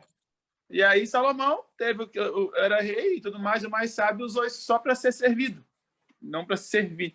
E durante muito tempo eu não entendia por que Deus permitiu isso, porque isso faz várias pessoas ter uma interpretação errônea e falar, eu quero ser igual a Salomão, e Deus vai me fazer igual a Salomão, e etc. Eu vou buscar. Se Deus chegar hoje e falar o seguinte, você quer sabedoria, vai falar sabedoria pensando, ele vai acontecer a mesma coisa que aconteceu com Salomão.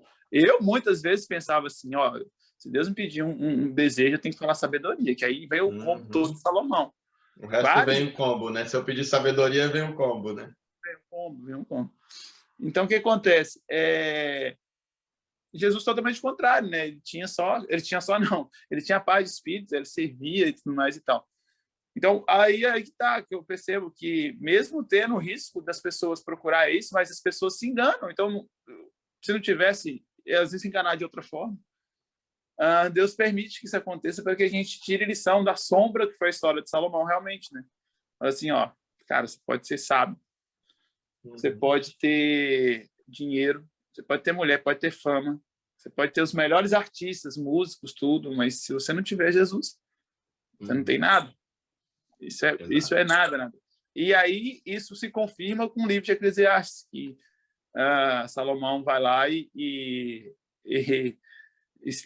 derrama a sua frustração em um livro. E aí, se você for ler, durante várias vezes não entendi Eclesiastes, falava assim, mas isso aqui é um livro de reclamação, de murmuração, caramba, para que está na Bíblia, né? E aí, desmotivação, né? Um livro de desmotivação, de dizer, caraca, não adianta eu fazer nada, então é isso que o sábio está dizendo. Nada serve, nada isso, nada aquilo, nada e tal, não sei o quê, mas não tem nada, então funciona, por que eu estou aqui nessa vida e tal, é isso aí.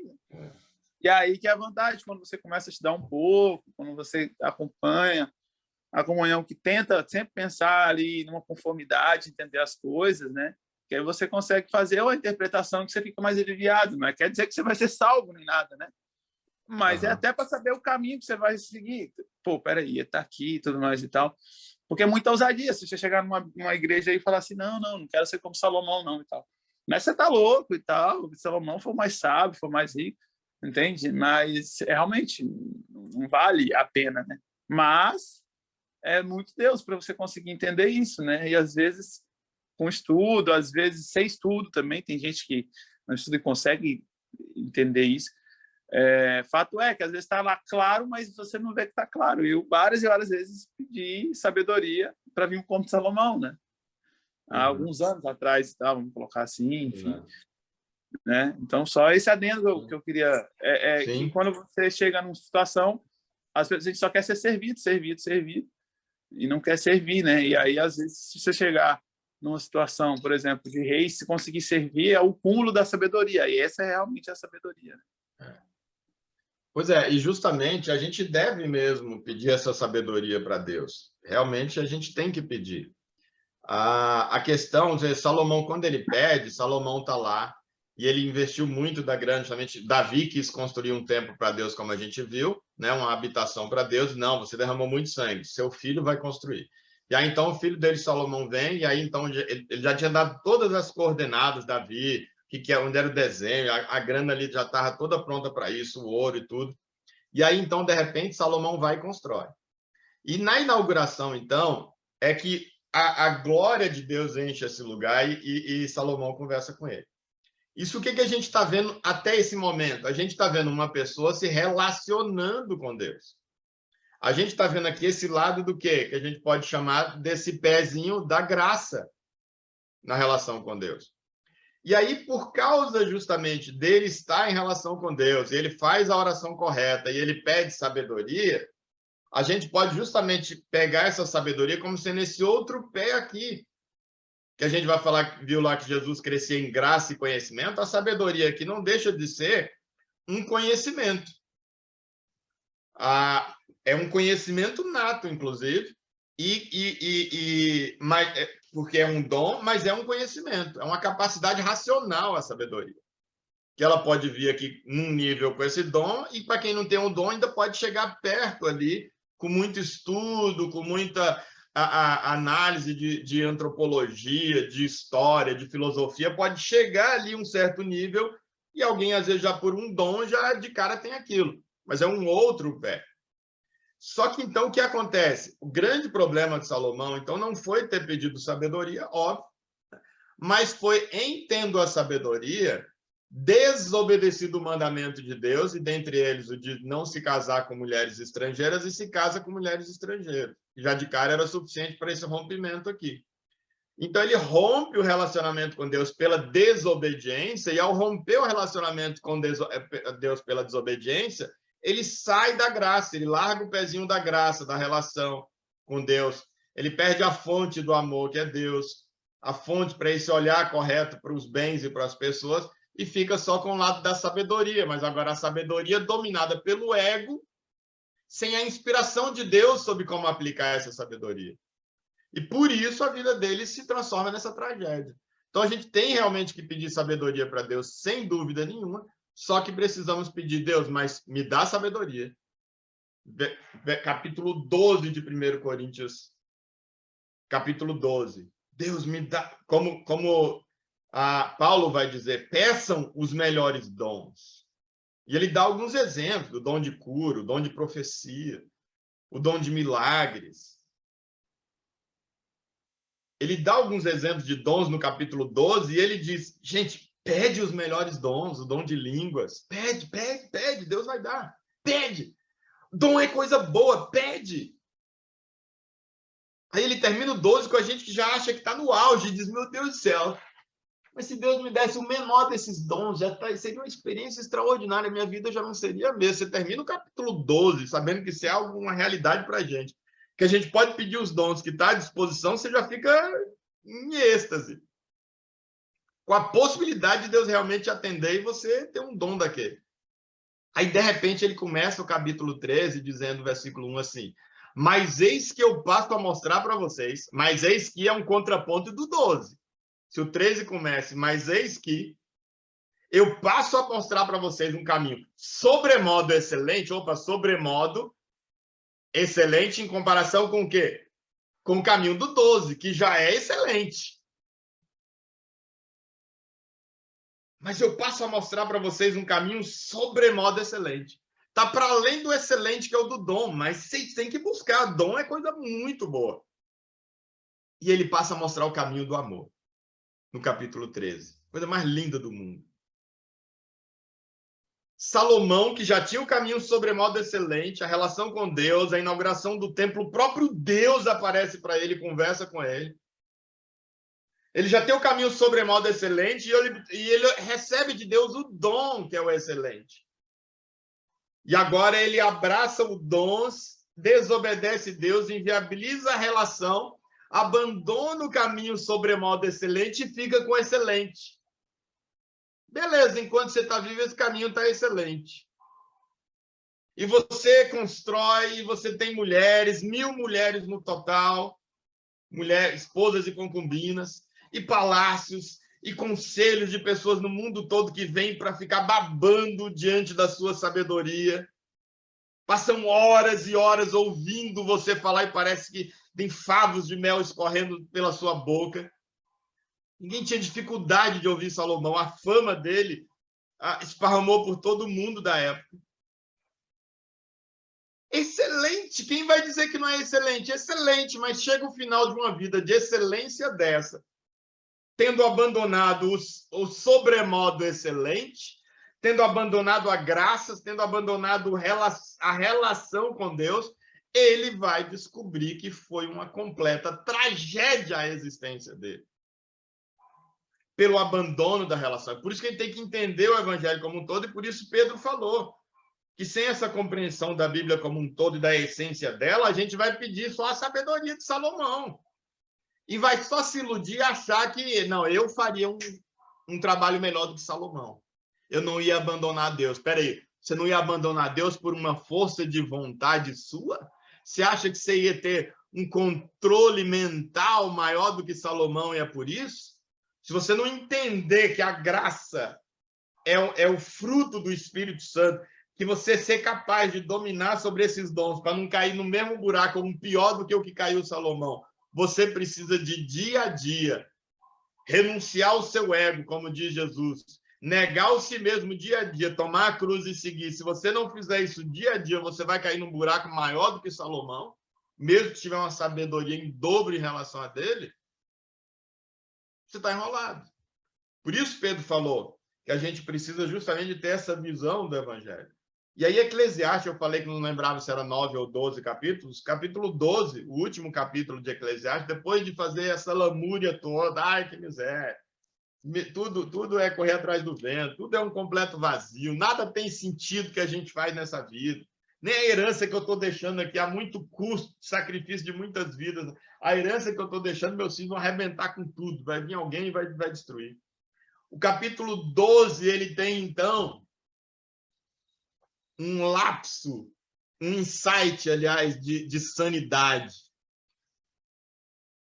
mas muito com uma sensação de uma nostalgia, de uma lembrança de bons tempos que para ele parece que não voltam mais, que não são mais possíveis, pelo menos não para essa vida. Para dar uma utilidade para essa vida, não daria mais, porque a vida da gente não volta.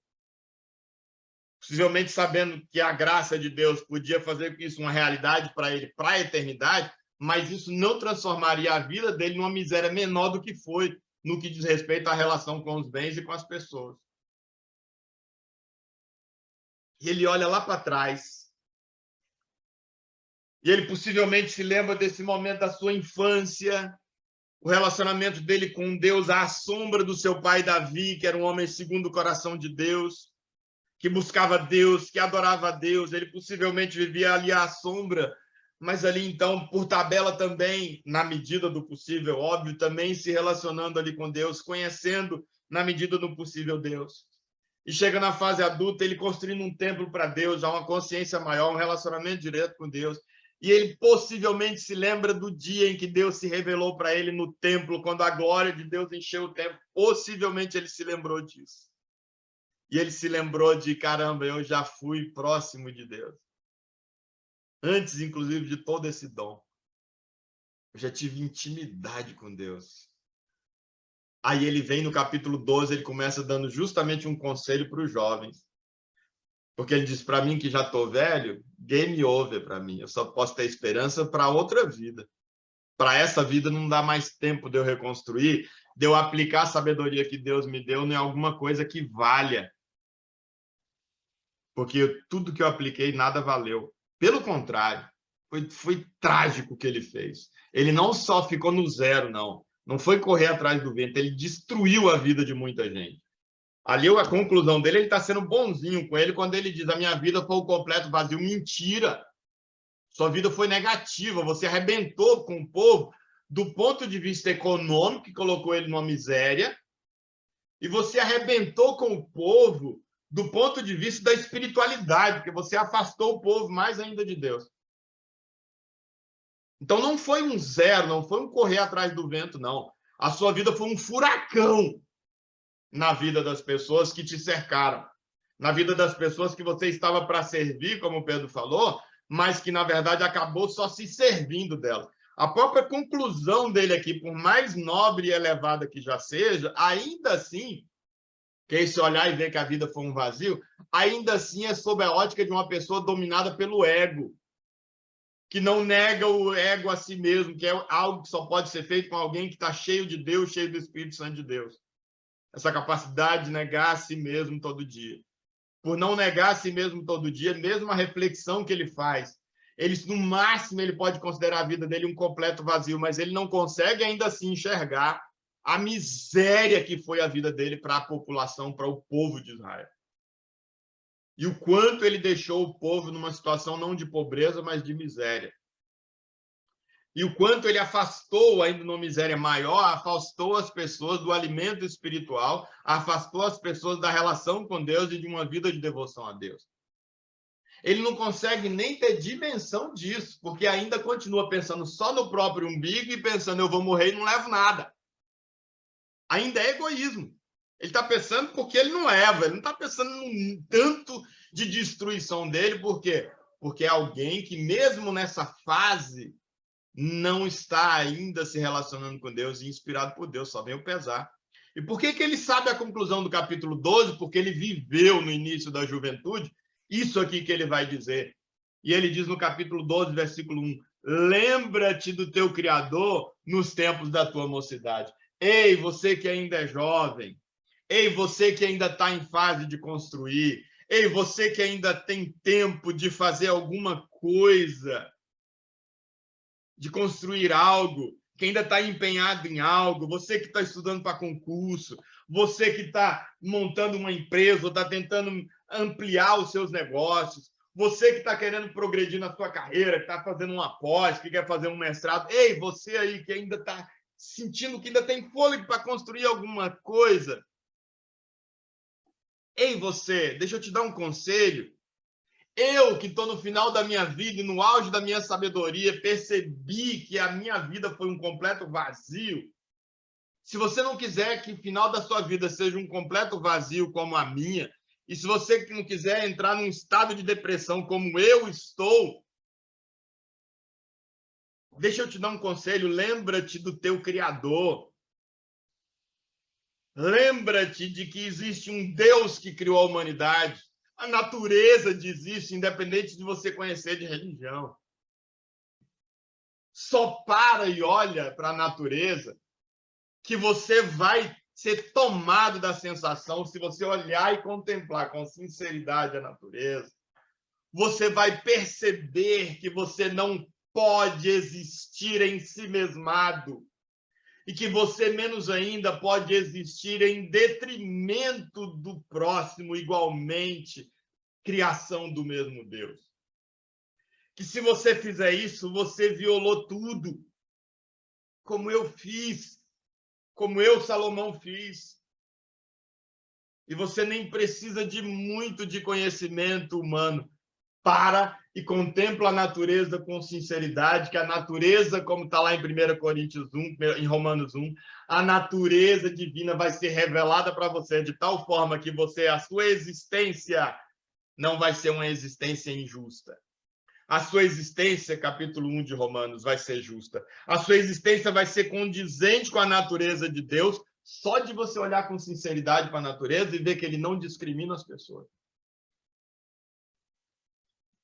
Olha para o seu Criador, que ele nem falou assim, jovem, porque nem tinha na época, né? Jovem, leia a Bíblia.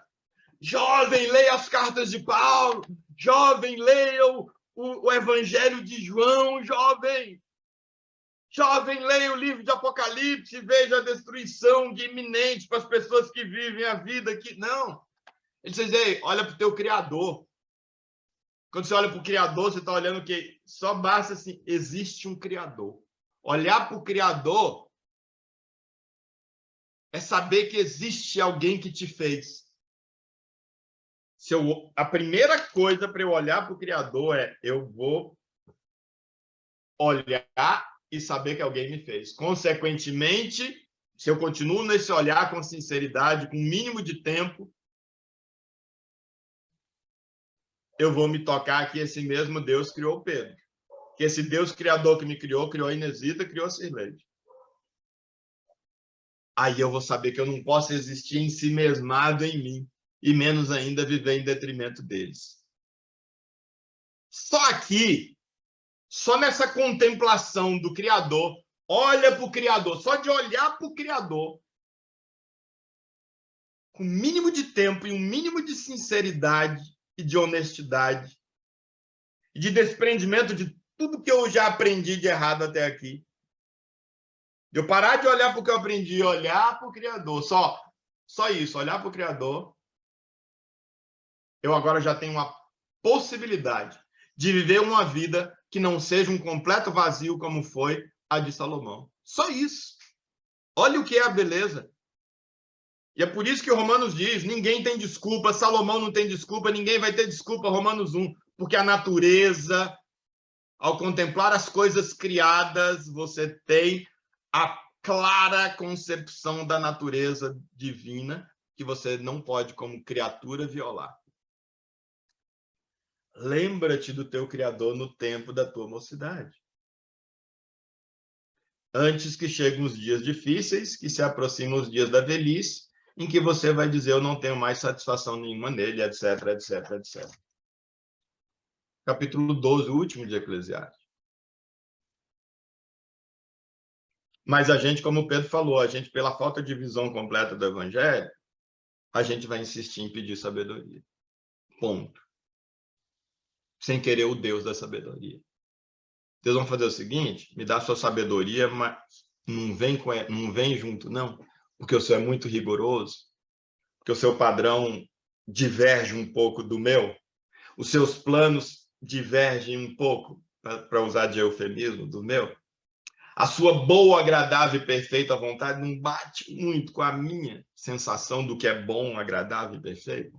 Então, assim, me dá o dom. Se o Senhor me der o bom, eu vou fazer um negócio melhor do que o Senhor próprio faria. É isso que eu estou dizendo quando eu digo não vem comigo e não me inspira através do Espírito Santo em amor, não me inspire sobre o que fazer com o dom que você está me dando. O que eu estou dizendo é, se o Senhor me der o dom, eu sou capaz de fazer algo melhor do que o Senhor mesmo faria, da sua inspiração. É isso que a gente está pensando. A gente acha realmente que é melhor do que Deus.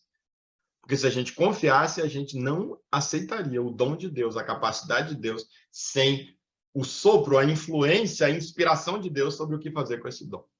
E a gente vai ver essa questão de dom lá em Jesus, na parábola dos talentos. É exatamente isso. Salomão recebeu o quê? Dom. Dom da sabedoria, talento. É a ideia dos talentos ali. Chega no final da vida, o servo mau e infiel. Olha o que eu te dei, olha o que você fez. Mau e infiel. Então, até o que você tem vai ser tirado, e por isso a sensação dele de agora, nada do que eu fiz ficou. Até o que você tem vai ser dado, na verdade, para uma outra pessoa.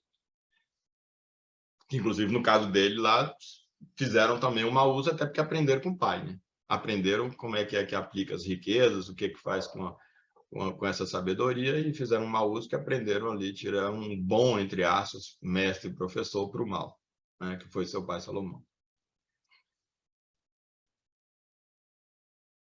Por isso, também, numa das cartas, se não me engano, Paulo vai dizer, não queiram muitos de vocês ser mestre. Ser mestre é um dos dons que está à disposição. Eles não queiram muitos de vocês o dom de ser mestre, porque, assim, para você que sabe mais, vai ser cobrado mais também.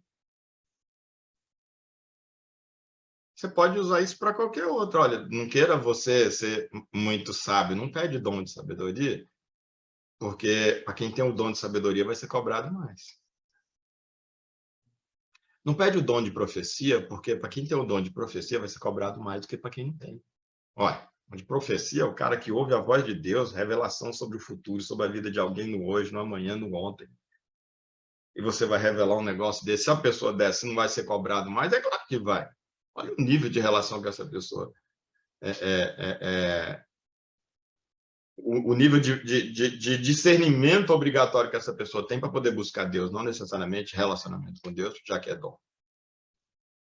Ele pode abandonar Deus e continuar ali com um dom por incrível que pareça, e a gente vai ver no Velho Testamento gente que abandonou Deus e ainda assim Deus falou através dele.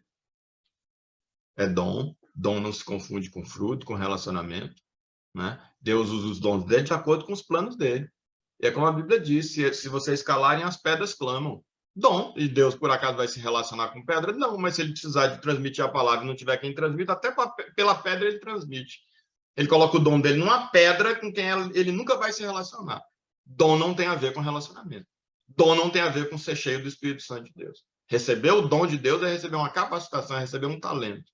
Agora, se eu vou fazer um bom uso ou não disso, vai depender se eu sou cheio do Espírito Santo de Deus, que me capacita dia a dia a negar a mim mesmo, o meu olhar, o meu discernimento do bem e mal na aplicação desse dom, e se eu vou me encher do discernimento de Deus sobre bem e mal para a aplicação desse dom.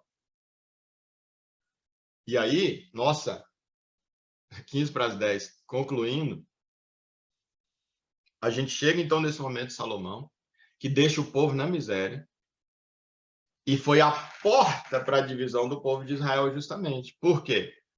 Porque aí chega então o filho dele que teria o direito, eu sou terrível de nome, salvo engano, Roboão, mas assim, e li de manhã, hein? Escrevi, li isso milhões de vezes ao longo da vida, escrevi isso, revi muitas vezes e li de manhã.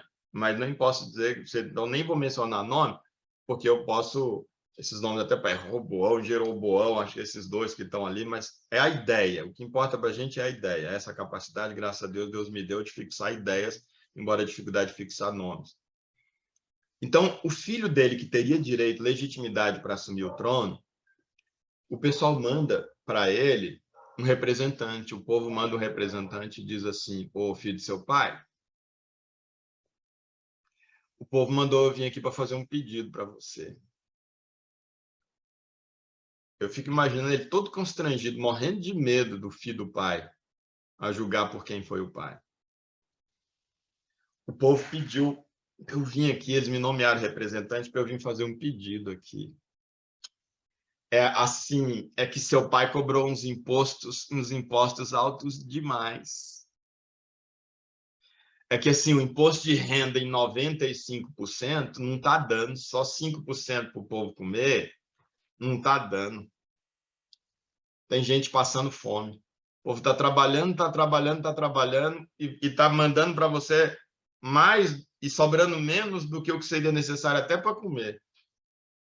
Até para manter a terra, a produtividade da terra e tudo ali. E eles mandaram eu vir aqui só para pedir você uma coisa: dá uma diminuídazinha no imposto. Pega um pouco mais leve. O povo não pediu para eu vir aqui para dizer assim, coloca a alíquota zero. Não, não foi isso que o povo pediu, não. Eles pediram só para você pesar um pouquinho menos. Vamos pôr em 90%. É que 90% está muito. Não precisa zerar, não, mas dá uma baixadinha só para o povo conseguir comer, sustentar os meninos, os barrigudinhos. Aí ele falou, tá bom, eu vou ouvir aqui os meus sábios, o que eles têm para dizer. Aí ouviu os sábios lá, os conselheiros, que eram conselheiros do pai dele, Salomão.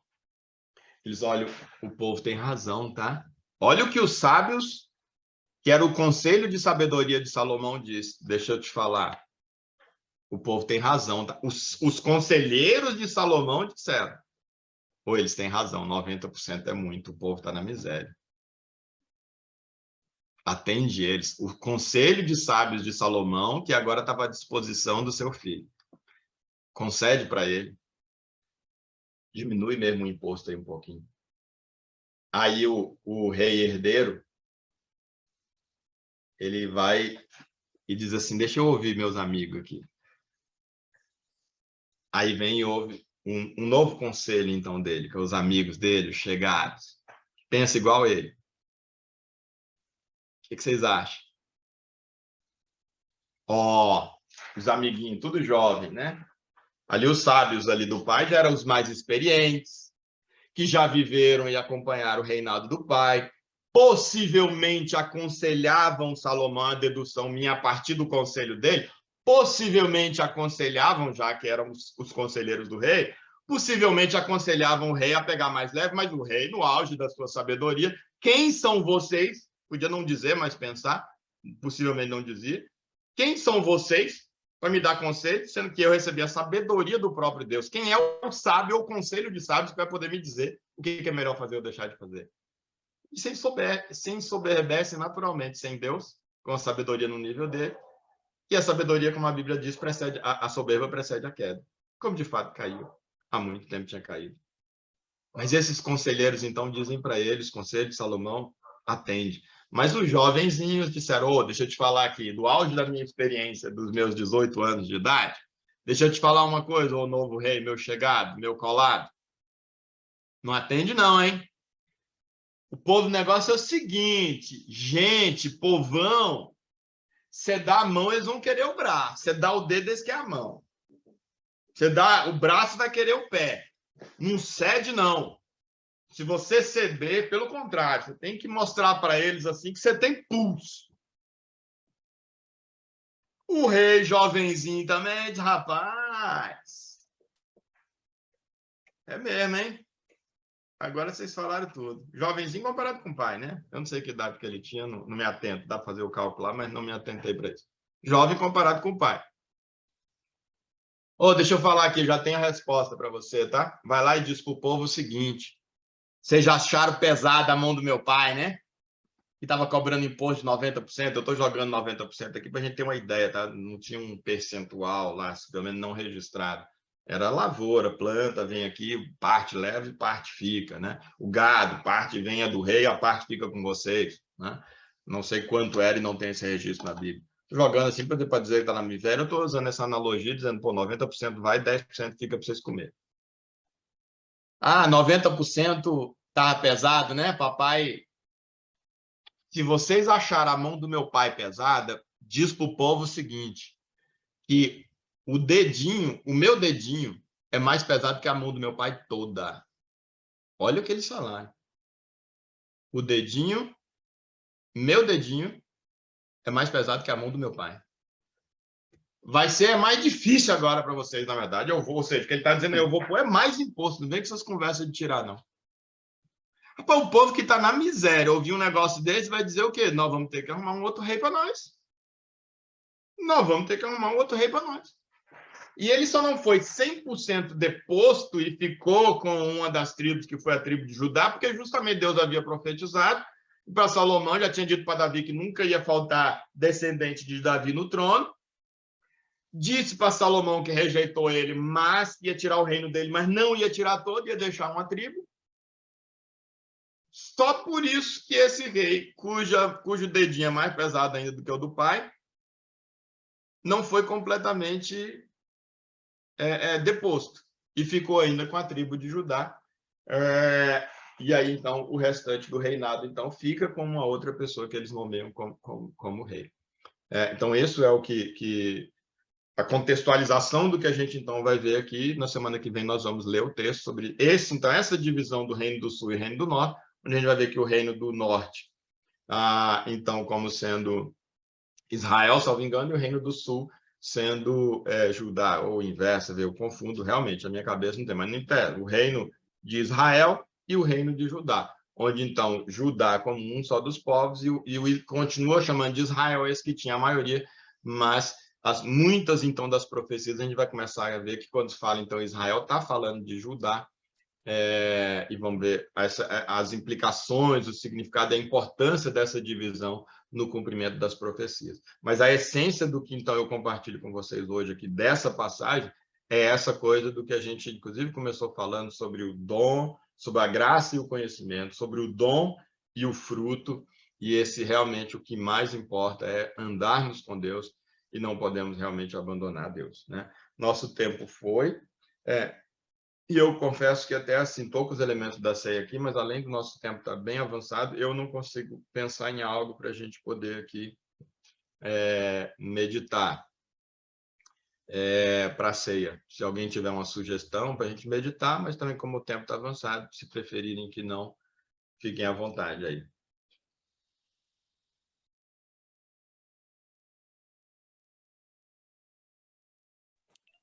Eu não entendi. Você falando para a gente pensar em algo para meditar, não compreendi.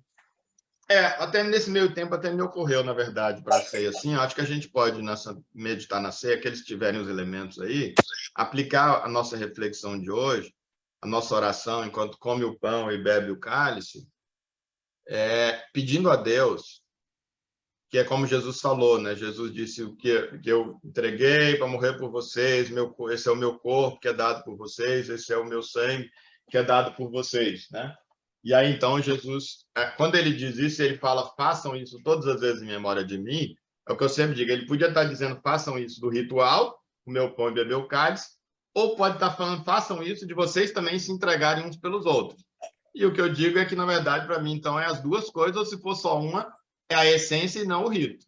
Seria muito mais a essência. Então, praticando também o rito, que nós possamos, então, nesse momento, quem não tiver o suco ou o vinho e possa usar uma água mesmo aí, se precisar substituir também o pão, mas que a gente possa, então, nesse momento, orar, pedindo a Deus que nos livre de apenas recebermos o dom dele e vivermos esse dom apenas para a gente ou até em detrimento do próximo. Mas que, pelo contrário, que Deus nos dê a graça de, como Jesus, como Pedro falou aqui, que Jesus, diferente de Salomão, ele veio e viveu para servir, que como Jesus, e pelo fato de Jesus ter sido inspirado e capacitado pelo Espírito Santo, que esse mesmo Espírito nos capacite a viver a vida de renúncia de Jesus, de maneira que todos os dons que Deus nos der, nós possamos, dia a dia, estando dia a dia negando a nós mesmos, nós possamos aplicar esses dons no compartilhamento da vida com o próximo, no amor ao próximo. Então, que seja nesse sentido, espero que você tenha entendido esse momento que a gente vai tomar a ceia. Eu nem vou colocar uma música por causa desse horário, de horário já ter passado, mas que seja nesse sentido vai ser a minha oração, e nesse sentido o meu desafio para você comer do pão e beber do cálice. Deus, tem misericórdia de nós. Obrigado pela tua palavra, obrigado pelo teu Espírito, que esteve e está conosco, e nós pedimos, Pai, que esse mesmo Espírito que habitou Jesus, que capacitou Jesus a essa vida de renúncia, renunciou antes da fundação do mundo, e aqui na terra, como carne e osso, vivendo como um ser humano, também viveu uma vida de renúncia, e entregou todo o seu corpo e todo o seu sangue em favor do corpo, para a viabilização desse novo corpo da igreja que surgiria, que nós também, Senhor Deus, possamos, tomando a nossa cruz e dia a dia seguindo o Senhor, renunciando a nosso próprio poder de discernir entre bem e mal, que nós no dia a dia possamos invocar e receber e aceitar o teu discernimento do que é bem e mal, e aplicar os dons que o Senhor vai nos dando, os bens que o Senhor vai nos dando, os talentos que o Senhor vai nos dando, que nós possamos aplicá-los, Senhor Deus, de acordo com o teu discernimento nessa aplicação, essa consciência de corpo, é o que nós te pedimos, no nome de Jesus, e com essa consciência, Deus, que nós comemos o pão agora e que nós tomamos o cálice, no nome do Senhor Jesus Cristo. Então, se você está com o pão aí, pode comer. Se você está com o pão e tem essa consciência,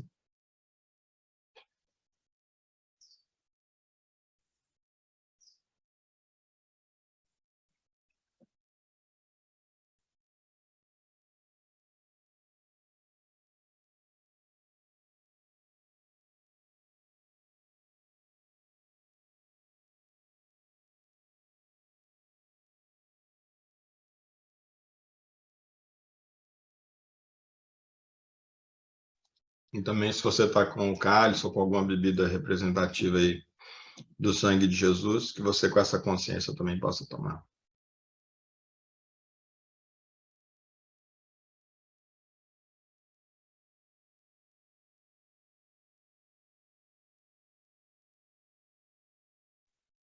Transforma, Senhor Deus, em vida a tua palavra em nós. Se realmente vem do Senhor o que nós compartilhamos, que possa ser gravado nos nossos corações e possa produzir vida no nosso dia a dia.